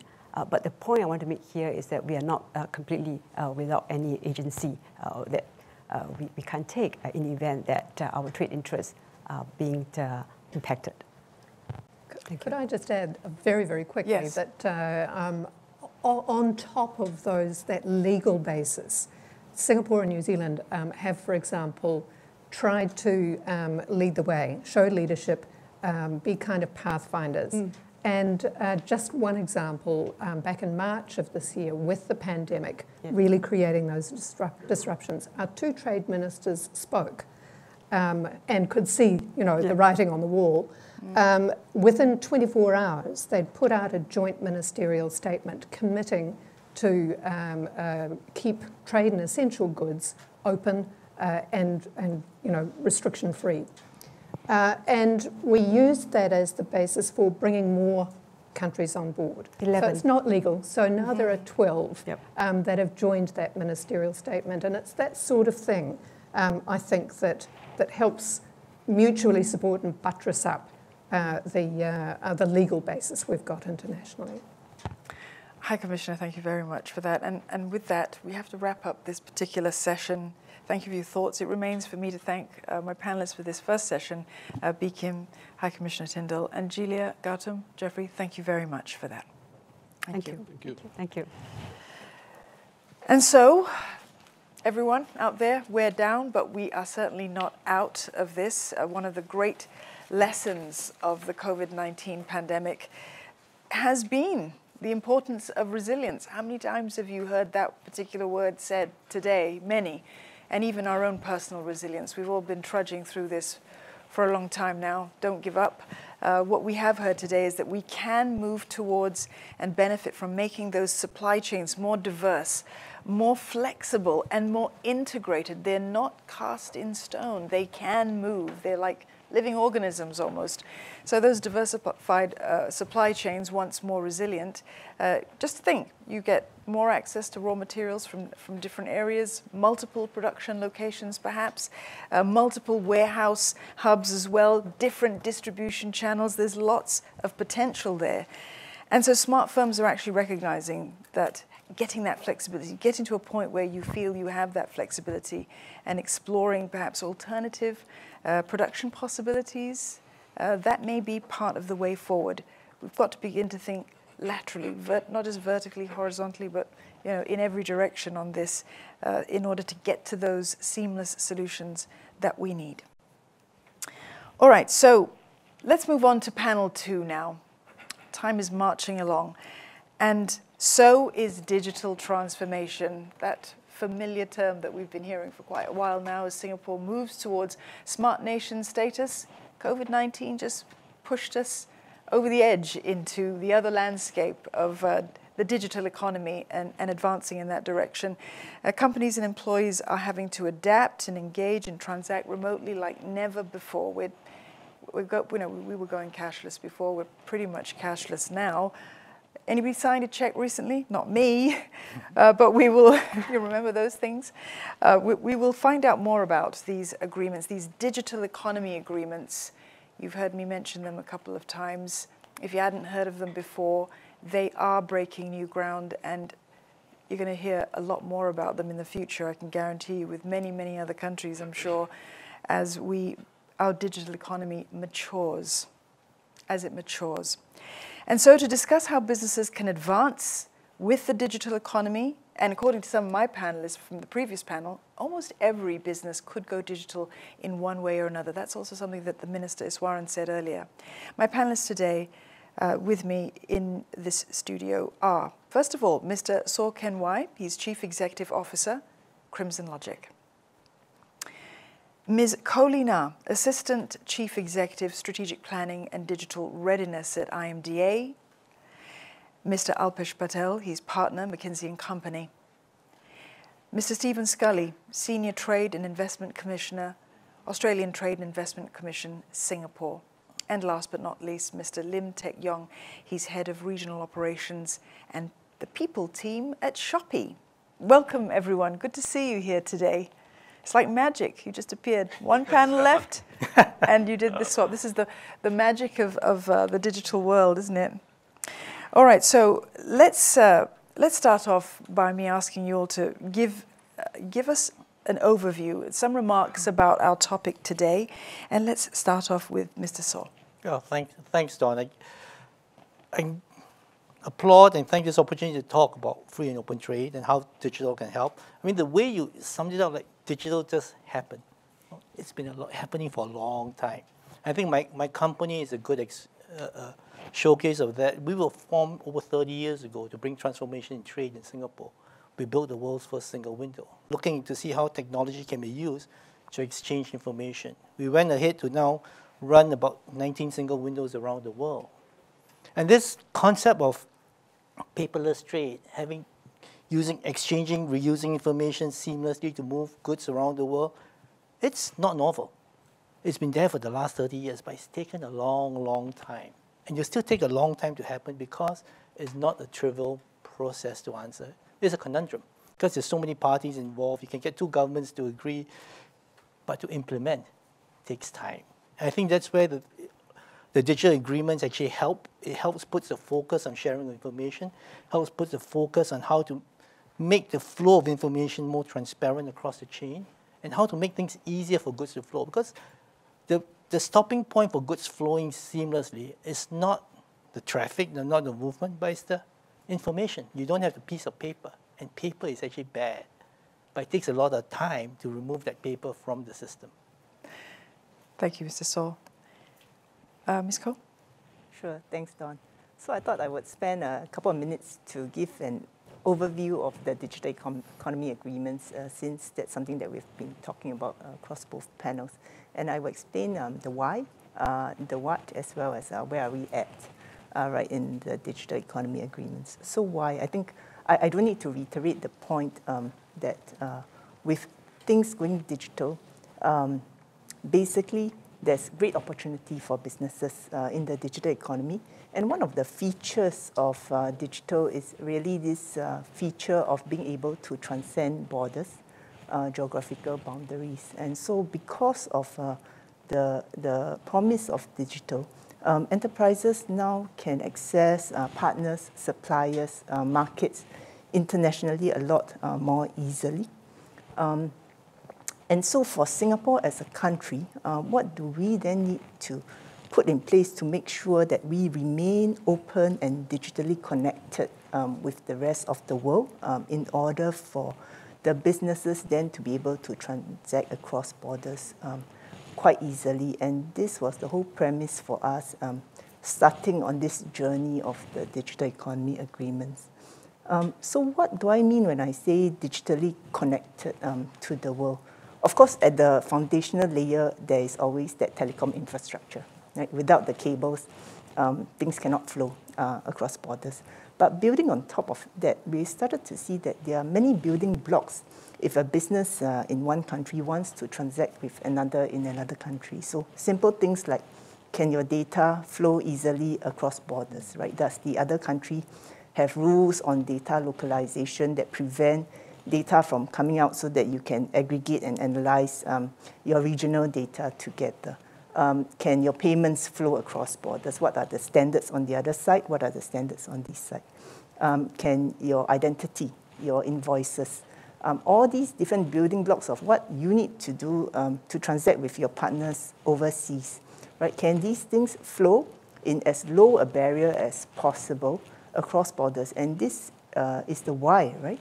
Why we decided to move on this path of building Singapore's sort of lattice of partnerships with our like-minded countries overseas, with the aim of establishing some rules, common norms, harmonized standards, interoperable systems, and standards, so that when you do something in Singapore, for example, you get onto Singapore's e-invoicing network, right, based on the PEPO identity, and you have a business partner in Australia, you don't need to, like Ken said, print out the piece of paper and send the invoice over for them to then upload it, right?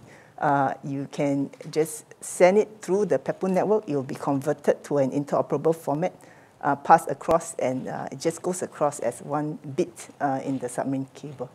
And that's all you need to do. And that is the whole premise of the digital economy agreements.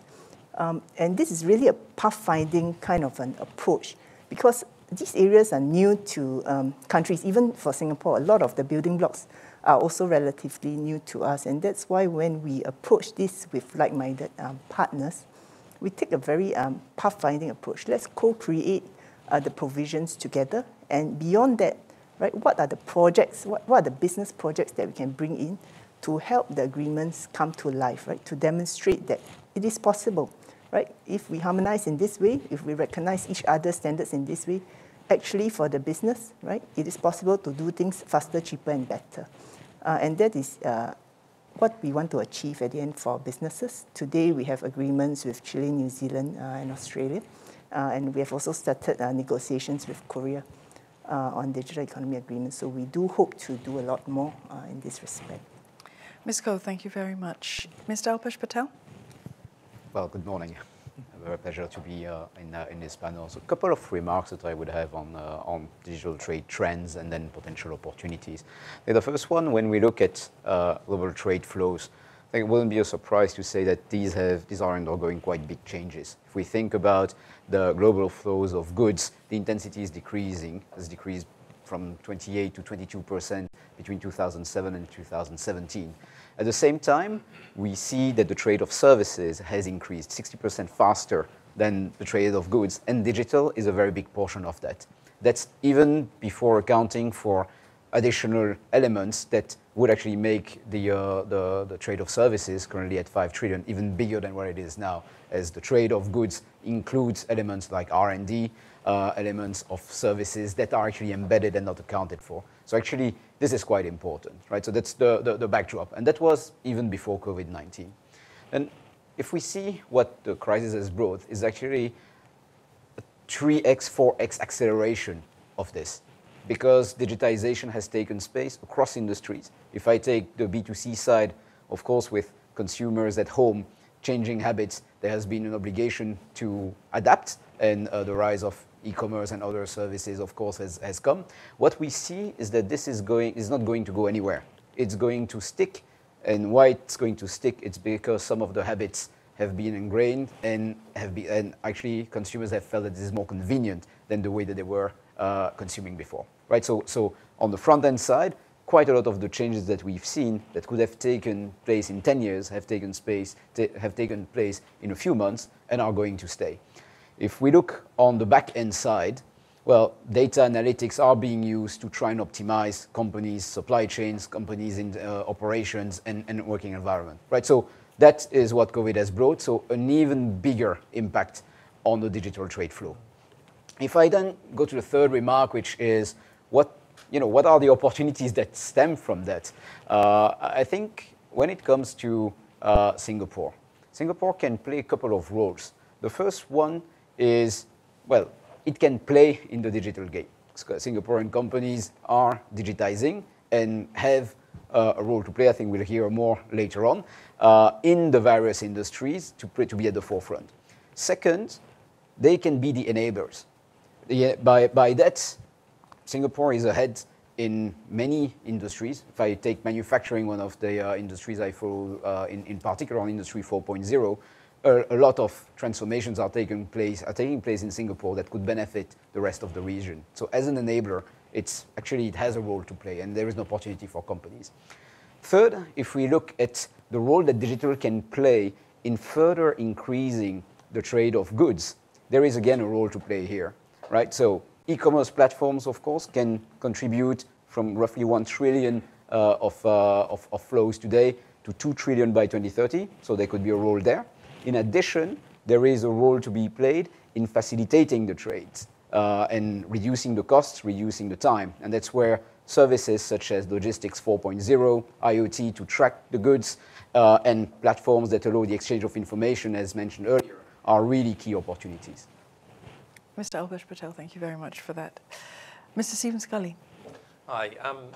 Yes, I work for the Australian Trade and Investment Commission, part of the High Commission here in Singapore and the commercial arm. So I'll build on my fellow panelists' sort of contribution so far. I'll just talk about the Singapore Australian DEA. I think everybody knows what DEA means now.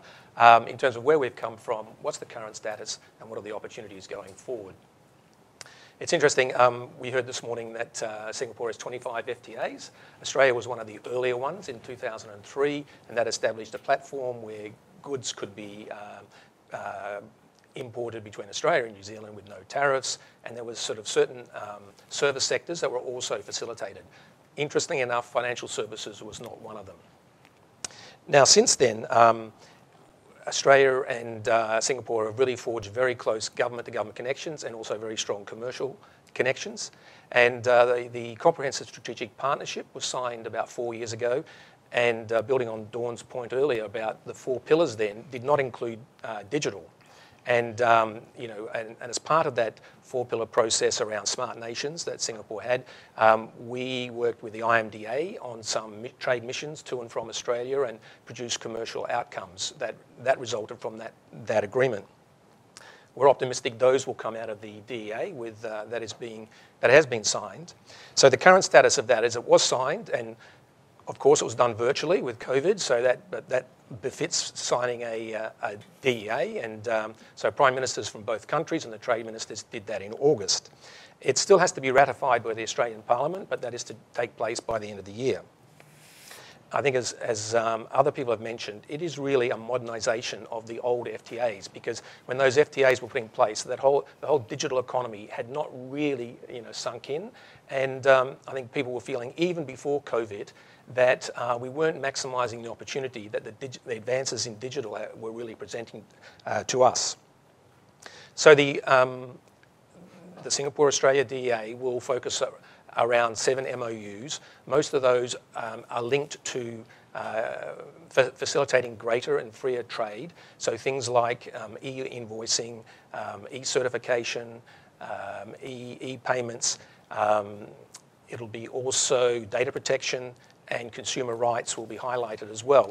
And as other panelists have said, this will really facilitate a much greater digital trade process, even if it's just not done on an e-commerce platform, but if it's more physical goods, this will facilitate that process. I mentioned the seven MOUs. What is likely to come out of those is that there will be a series of initiatives which my fellow panelists from the IMDA will be charged with working with Austrade to facilitate commercial outcomes, and we hope those can take place in 2021. Things like missions, even if it's virtual or physical, we'll be looking for commercial outcomes, as I said. Mr. Scully, thank you very much for that. Mr. Lim? Yep, thanks, Don. I think we first acknowledge that the businesses and retailers in Singapore and in Southeast Asia have faced tremendous challenges in this period. I think some of them have seen the opportunity to transform themselves during this digital period and gone online. And I think the point to note here is, as a leading e-commerce platform, we are super encouraged by the amount of interest and the uptick in the number of companies who have gone online during this period. And I think it's important to note that going online is not a binary process. It's not the switch of a button. You go online and that's about it. It's a journey. It's a journey that they have to go online. They learn how to operate online shops, e-commerce shops, go big on online, and eventually go overseas. So I think, with all this DEA push from the government is timely, it's opportune, it really supports the businesses in going overseas and helping them secure greater certainty in where they are. Mr. Lim, thank you very much. And panelists, everyone, thank you very much for your opening remarks on our topic today, advancing ourselves in this digital economy where we find ourselves. And Mr. Saul, you make a very good point. We have had transformation, slow and steady over the years. It's taken a long time, but it's been sobering what the COVID-19 pandemic has done. I mean, we've faced crises before, but, and as you said, Mr. Scully, I mean, the speed with which we actually got tipped over the edge and we have to kind of look at the mechanisms that we have, the structures that we have, and then we're like, well, I mean, are these the right structures? I mean, maybe we could have done more before, but hindsight is always 2020. Sorry, I had to say that. The year 2020, we'll all remember that one. But anyway, the year is not over quite yet. We've had lots of participants joining us today, and I want to get to one of their questions because there are quite a number. This participant asks, and it's a rather long question, I'll just paraphrase it a little. Digitalization, it's important, it's opened doors, but when you look at it from an FTA perspective, it appears to be tied to traditional FTAs and the benefits that they provide. A quick query here. Has thought gone into how FTAs, which are traditionally based on the movement of goods and hence founded on ROO, etc., can they be recast to provide benefits for digital trade as well? Do we have to be signing, getting to the actual signing of the MOUs of the DEAs? Can we use existing FTAs to benefit digital trade? What if there is no direct movement of goods or of services? Perhaps, Lina, you can tackle this one. So I will probably take it in two ways. First, I think when we talk about the work of the government to sort of facilitate the movement of goods, services, and digital flows, we are quite agile in the modality that we use. So FTAs is a very strong starting point with a strong legal basis. And in fact, the DEA negotiations that we have entered into, some of them do build on existing FTAs, recognizing that the FTAs did not fully cover what is needed in the digital economy.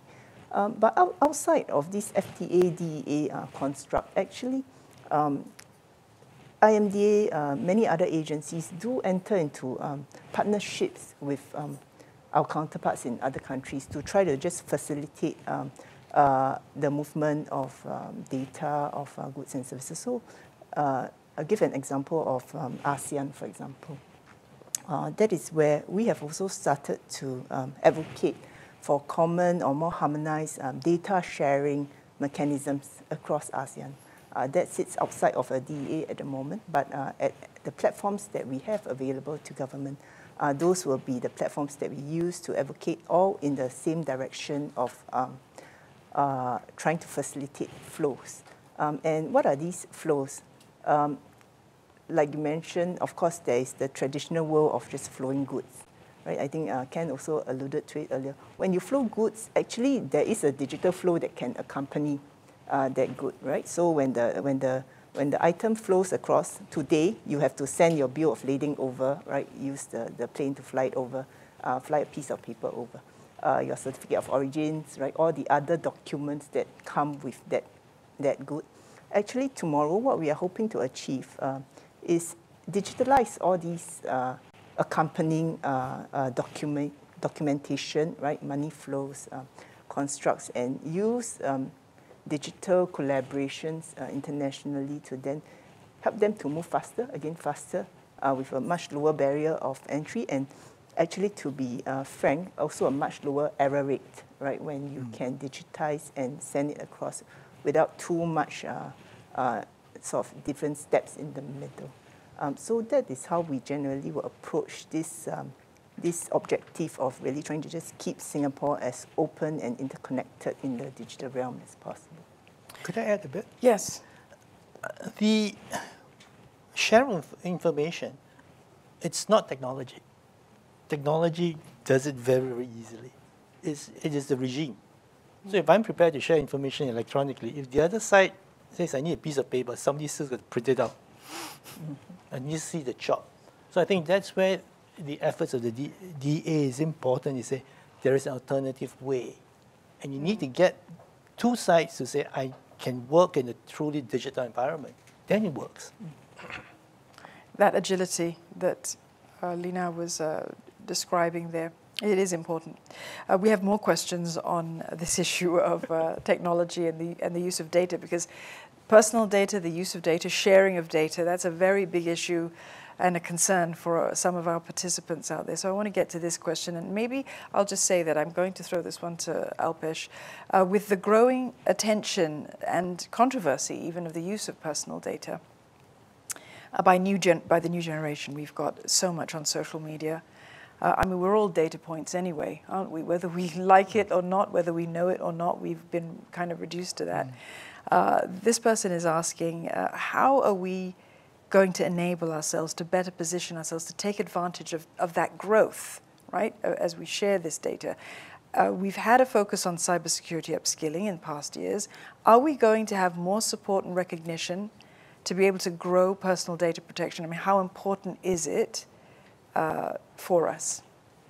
Yeah, I mean, number one, of course, it's of paramount importance, and you rightly pointed out, I think cybersecurity, whenever we worked with companies, was, I think, the number one concern. It's still a number one concern, but a lot of efforts have been done to equip companies with a cybersecurity framework and a culture that allows them to be better prepared. If, of course, it's still an arms race, but at least they are better prepared and better aware to face the challenges.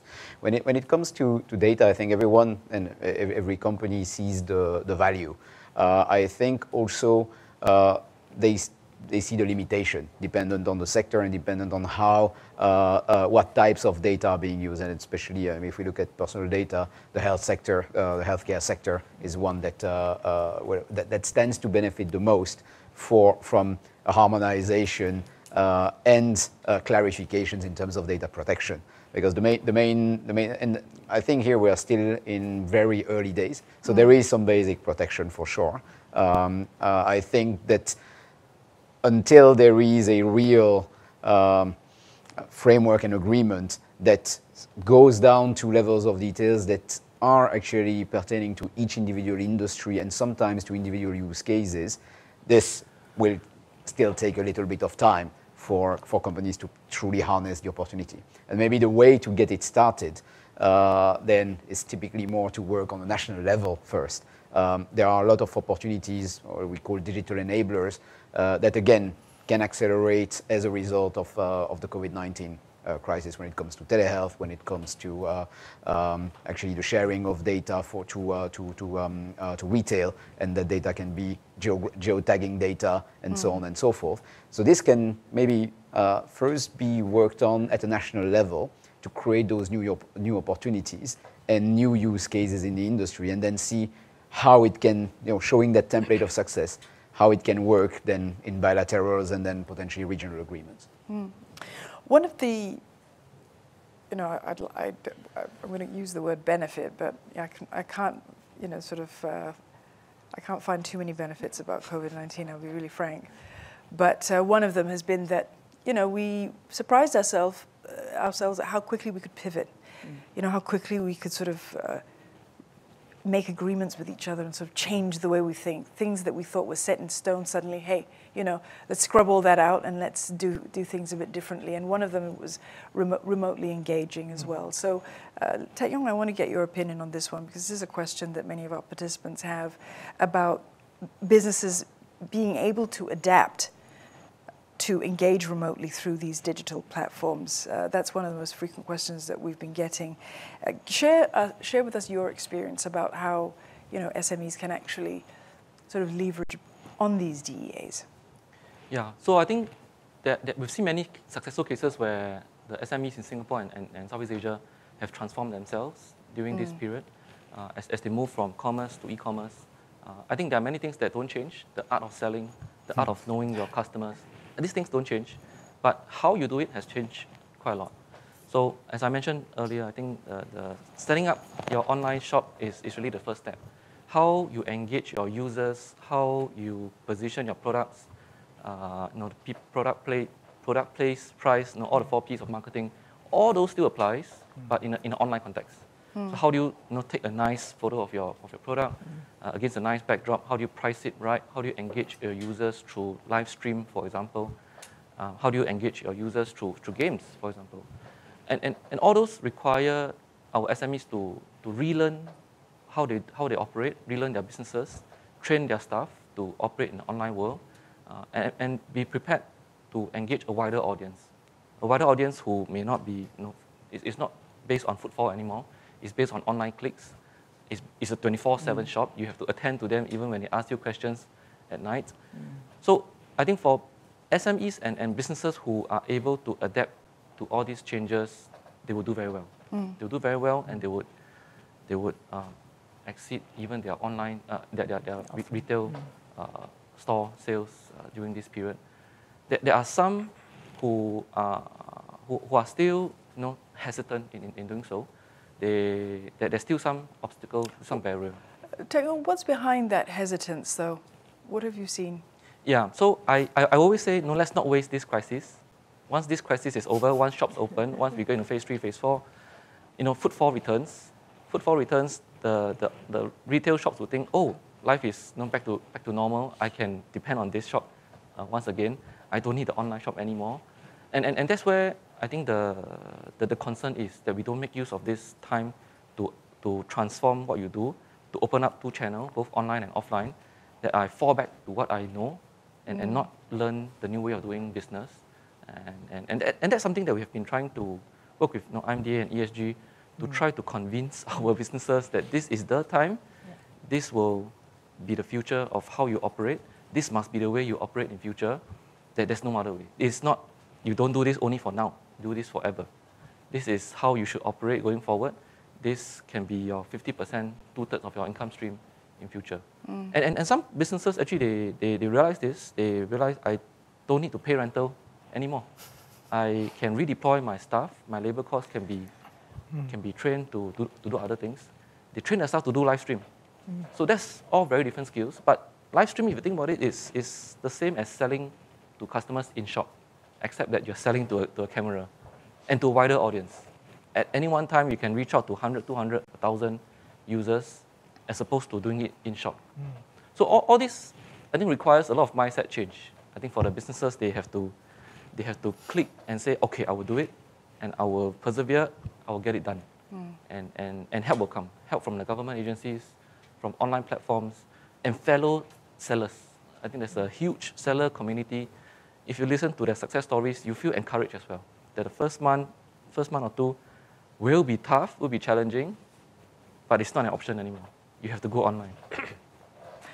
It's another conversation altogether about what the issue of rental means and remote working. And those conversations are being had already. Ken, were you going to say something? No, just when he was talking, you just, the image of, there's been tectonic shift. It's like maybe in your past you used to build corrals for horses. In the internal combustion engine comes along. Yeah. You still want to build corrals for horses? I mean, you either move or die. And I think that's what COVID has brought about. It's brought it into a life and death situation for companies, and they have to change. They have no choice. The people who read actual physical books might disagree with you, but the people who listen to audiobooks and read ebooks, remember that, I mean, some people still like to turn the page. But it's getting very, I know, we've lost a lot of very good bookstores, I won't mention any names. So let's get back to, I want to get Stephen's thoughts on this one, because the Australian-Singapore DEA is fresh in our minds. Mm-hmm. And going back, you did outline some of the part of the 7 MOUs that have been signed. But what I want to know is, and I think some of our participants are sending in this question as well, and I kind of touched on it in the previous panel and with Minister Iswaran. With all the FTAs we have, and now we have DEAs, should we see them as supplemental to FTAs? Are they sort of standalone on themselves? And I know this is a lot of questions, but what do you have to think about or take into account when you see such a volatile landscape right now, the way that it's evolving? How do you actually come to the point where you say, okay, here we go, here's our agreement? Okay, so yeah, that's an interesting question. I think FTAs, have been going on quite strongly for about over 20 years now, and Singapore has 25. And I think each one is right at the time. And that's why they keep having to be refreshed. I think if you look at the history of FTAs, there's a regular refreshment. And I know with our comprehensive strategic partnership with Singapore, that is refreshed, is it annually or biannually or something like that? So, and I think it's been mentioned before, the DEA between Australia and Singapore was contemplated pre-COVID, right? Because everybody saw the benefits. Now COVID has happened. It's really reinforced the need for this, but I think it's even highlighted the urgency, even in a stronger way, but also other aspects, and so, the fact that supply chains just may not be stable going forward. You may have to have real flexibility. That's a graphic example in a way, and so FTAs really need that that flexibility to really work around that. I actually really liked the thought from the Minister this morning about think of FTAs, DEAs as really establishing nodes on a network. And what it does is, between Singapore and Australia, we're really like-minded anyhow, but we're connecting with like-minded people. And so those DEAs will ultimately make a virtual network as well. So that's going to help Singapore and Australia reach out to other countries. So hopefully I haven't rambled too much, but that's just a few thoughts that come to mind. And if I can ask you, push you a little bit further on this one in terms of local businesses. I mean, in Australia, how have you prepared them for this, Singapore, Australia, DEA? Okay, so following up on the previous comment, let's not waste a good crisis. I mean, the Australian government has came out with a budget a couple of weeks ago, and it's really, put a lot of plans in place to really educate SMEs, to upskill people, to upskill digital capabilities across the board, government agencies, use technology to reduce inefficiencies in bureaucracy, and also to supplement, I think, the outputs of our DEAs, around the e-basis of invoicing and certification. So there are now grants around for that to make it happen. So it's been a centrepiece of the Australian government, and it'll all, hopefully as the MOUs and initiatives are rolled out, the building blocks, particularly around SMEs and their capabilities, will be reinforced, and it's a chance for them to take advantage of these grants. And that's happening in Singapore now with the retraining. And for the people that don't want to embrace that, they're in for a tough time, and they could be like the blacksmiths on the, looking after those horses in the corral we heard about. Somebody still needs to shoe those horses, though. The digital economy can't. You need somebody to put the shoes on. Okay, so a lot of our participants are small and medium enterprise owners. I mean, they make up the bulk of our economy. They're very important. They're the lifeblood of our economy. And they'll be watching us now and wondering, what can I do with all of this information? How can I actually use this? What does it mean for me? One of the questions that we have here is about the fact that, yes, we've made strides with FTAs. Now we've got DEAs. How can the SME community sort of leverage on the Singapore brand? I mean, I just want to say that when I think of Singapore brand, I'll be frank. I think of Singapore in itself. I think of Singapore. I don't necessarily have like one specific name that comes up of a company, although there are more now coming up, I must say. But 10 years ago, 20 years ago, you know, that was not so much. So if you do have a Singapore brand, how do you actually use these structures? Right. Maybe let me put it in this context. The FTAs and the DEAs are sort of the international leg, right, of that flow. But for you to tap on that international leg, first you must get your domestic leg in order, and that is where I think Teck Yong also mentioned the government has put in place quite a lot of schemes and support for you to onboard your business onto digital in the first place. And from there, then what we are trying to do is to make sure that those international legs flow as easily as possible. So I'll just take something like an e-invoice as an example. The Singapore-Australia DEA has a provision to say that, okay, we commit to have interoperable e-invoicing systems, right? So when you push the invoice across to your Australian counterpart, you don't have to sort of translate it back to paper and then mail it across.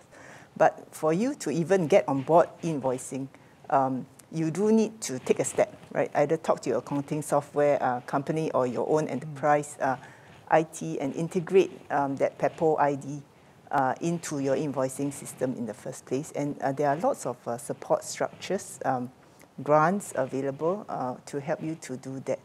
So that's the first point, that you know, you have to digitize your business locally in order to plug into that internationally. Now, when we talk about the Singapore brand and how widely it sells,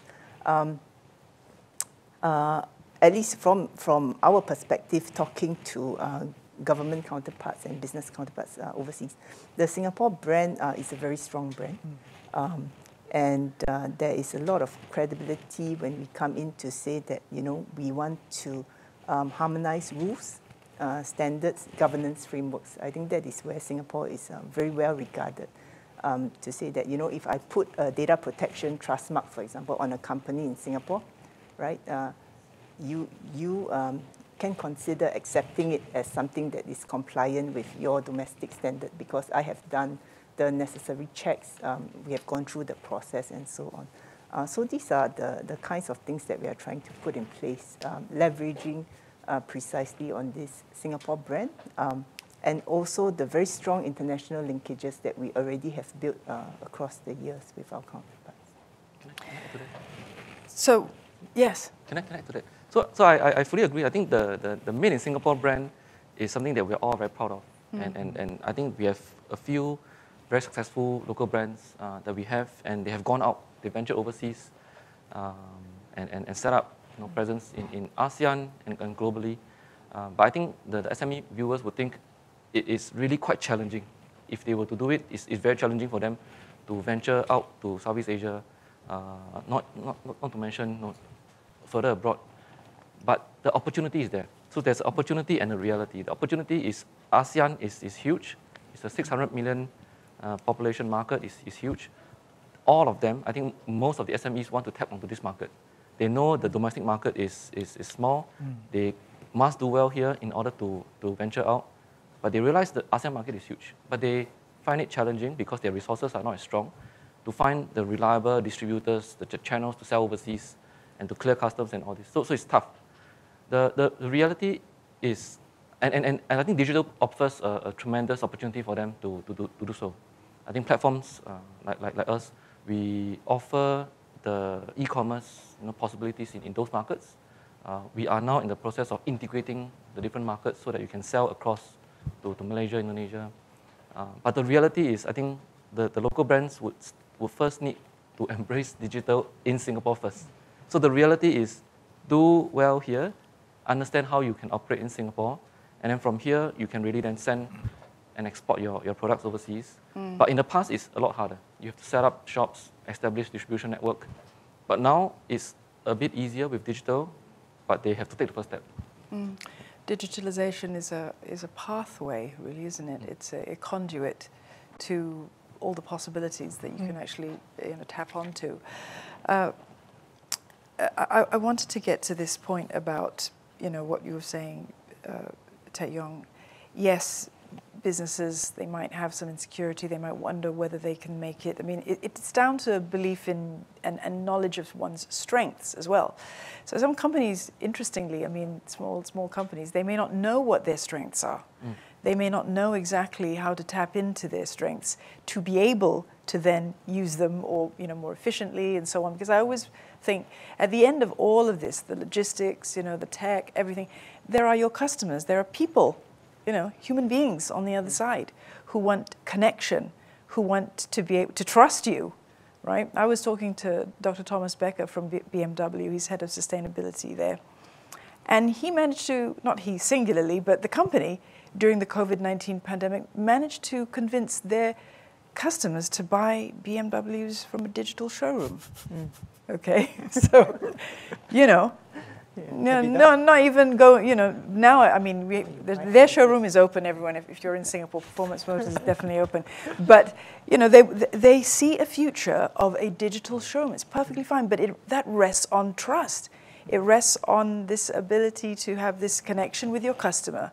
So for the small company, that's so important, right? I mean, you can't just sort of say, I want to go overseas and not know who your customer is overseas or not engage with them overseas. So Alpesh, I want to throw this one to you about this sort of ability to adapt in terms of interacting with your customer. Yeah, it's a very good question. And I think when it comes to any type of digital transformation, it has to start from a very good understanding of your existing value proposition and what is making customers, being in a B2C or B2B world, click with your company.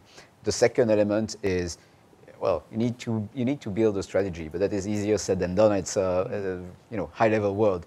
But what does that mean? So how do you reimagine your business with now blending or going completely digital?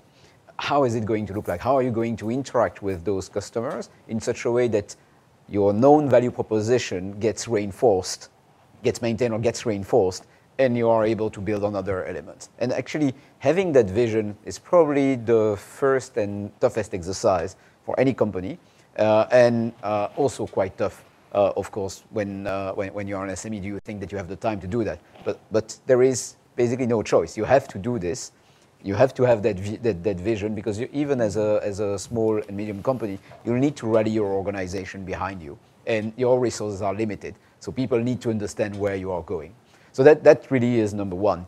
I think when it comes to when you reimagine this new value proposition in a digital or hybrid world, that's where you can start translating it into what will look like the new customer journey. As you highlighted earlier, there can be a fully digital customer journey. There can be a hybrid customer journey, or omni-channel, right? Where the part of it is still physical, the other part is digital, and that's what will probably happen in the phase 3, phase 4. We'll probably go more with those type of hybrid channels, and you need to make it seamless in order to really get your customers to stick. So these will be the elements, and only once that is clear, then you can look into what are the strengths and weaknesses in the company. And there will be strengths that, of course, build into your existing value proposition, and there will be weaknesses that you need to fix, and they will be related to getting the relevant digital talent, getting the culture, winning over the people. And that's basically where companies typically get stuck in what we call a pilot trap. I mean, they get the vision, but then when it comes to implementation, something goes in the way. So it's very important to get some early quick wins there and get the organization to move. Just to add, yes. I think digital levels the playing field. Small can act like big. Without digital, the small will never have the benefits of the big. So digital, like, you can use a Shopee platform and you can just act like a big company. So that helps. And on that point, Ken, then, what are some of the opportunities, for those small companies out there that are listening to us today, what are the opportunities that they can actually sort of look forward to then in, hopefully one day, is we have a post-COVID world? We will have a post-COVID world. There will be an uptick. I think the companies who are progressive and think beyond physical boundaries are the ones that is going to excel. And I think the companies that know how to work in a network fashion are the ones going to excel. So I think look for partnerships to grow. and digital helps that. We have just a little bit of time left. Do any of you have some final thoughts? I wanted to sort of, Taek Yong. Yeah, so I think we talk about the opportunities, of going overseas, and I want to paint a bleak picture also. So we have different SMEs. We have food and retail. For food, I always say it's a captive market. You have to consume food on site here. But for retail, if you are still selling brooms, sorry for the broom viewers, if you're still selling broom, tomorrow your buyers are going to buy overseas. The products are going to come from China, Korea, Japan. I can get a much cheaper, better broom online, and I can just get it through e-commerce. So Taek Yong, and the thing about e-commerce is that if it's not a good broom, I can just send it back. You can return, yes. At no cost. You can change these it, days. yes. And so there's hardly anyone can be defensive over here. we cannot close our borders. You are really competing against the global sellers. That's true. Even though you're in Singapore. Yeah. So for retailers, if you are not adapting to this, if you're not changing, very soon your buyers will be turning to the global market, even if you don't change. Your footfall may not come back. The competition is really intense. The competition is global. Like it or not, competition is global. But I suppose the market is also global, so that's the upside as well. Yes. And on that note, yes, I agree. The competition is intense, and it is global. Panel, thank you very much for carving out some time from your day to be here with me to discuss our topic. Mr. Sorkin Wai, Ms. Kolina, Mr. Stephen Scully, Mr. Alpesh Patel, and Mr. Lim Taek Yong. Thank you very much, all of you. Well, it remains for me to thank everyone for their kind participation in today's event. You've been part of FTA Day 2020 being held here at the Singapore Business Federation. We've heard lots of interesting ideas, we've heard lots of interesting solutions, and had a glimpse perhaps of what the future is going to be as we move into this brave new world of change and adaptation. Don't forget those FTAs, don't forget those DEAs and how you can use them. Remember, knowledge is key and you have to do your homework. Now, before I go, just a quick reminder that there is a survey for you to participate in, and it's online, and so please do fill out that survey and get it back to us. We hope you've enjoyed this session today. Take care of yourselves, stay safe, take care of each other. Bye for now.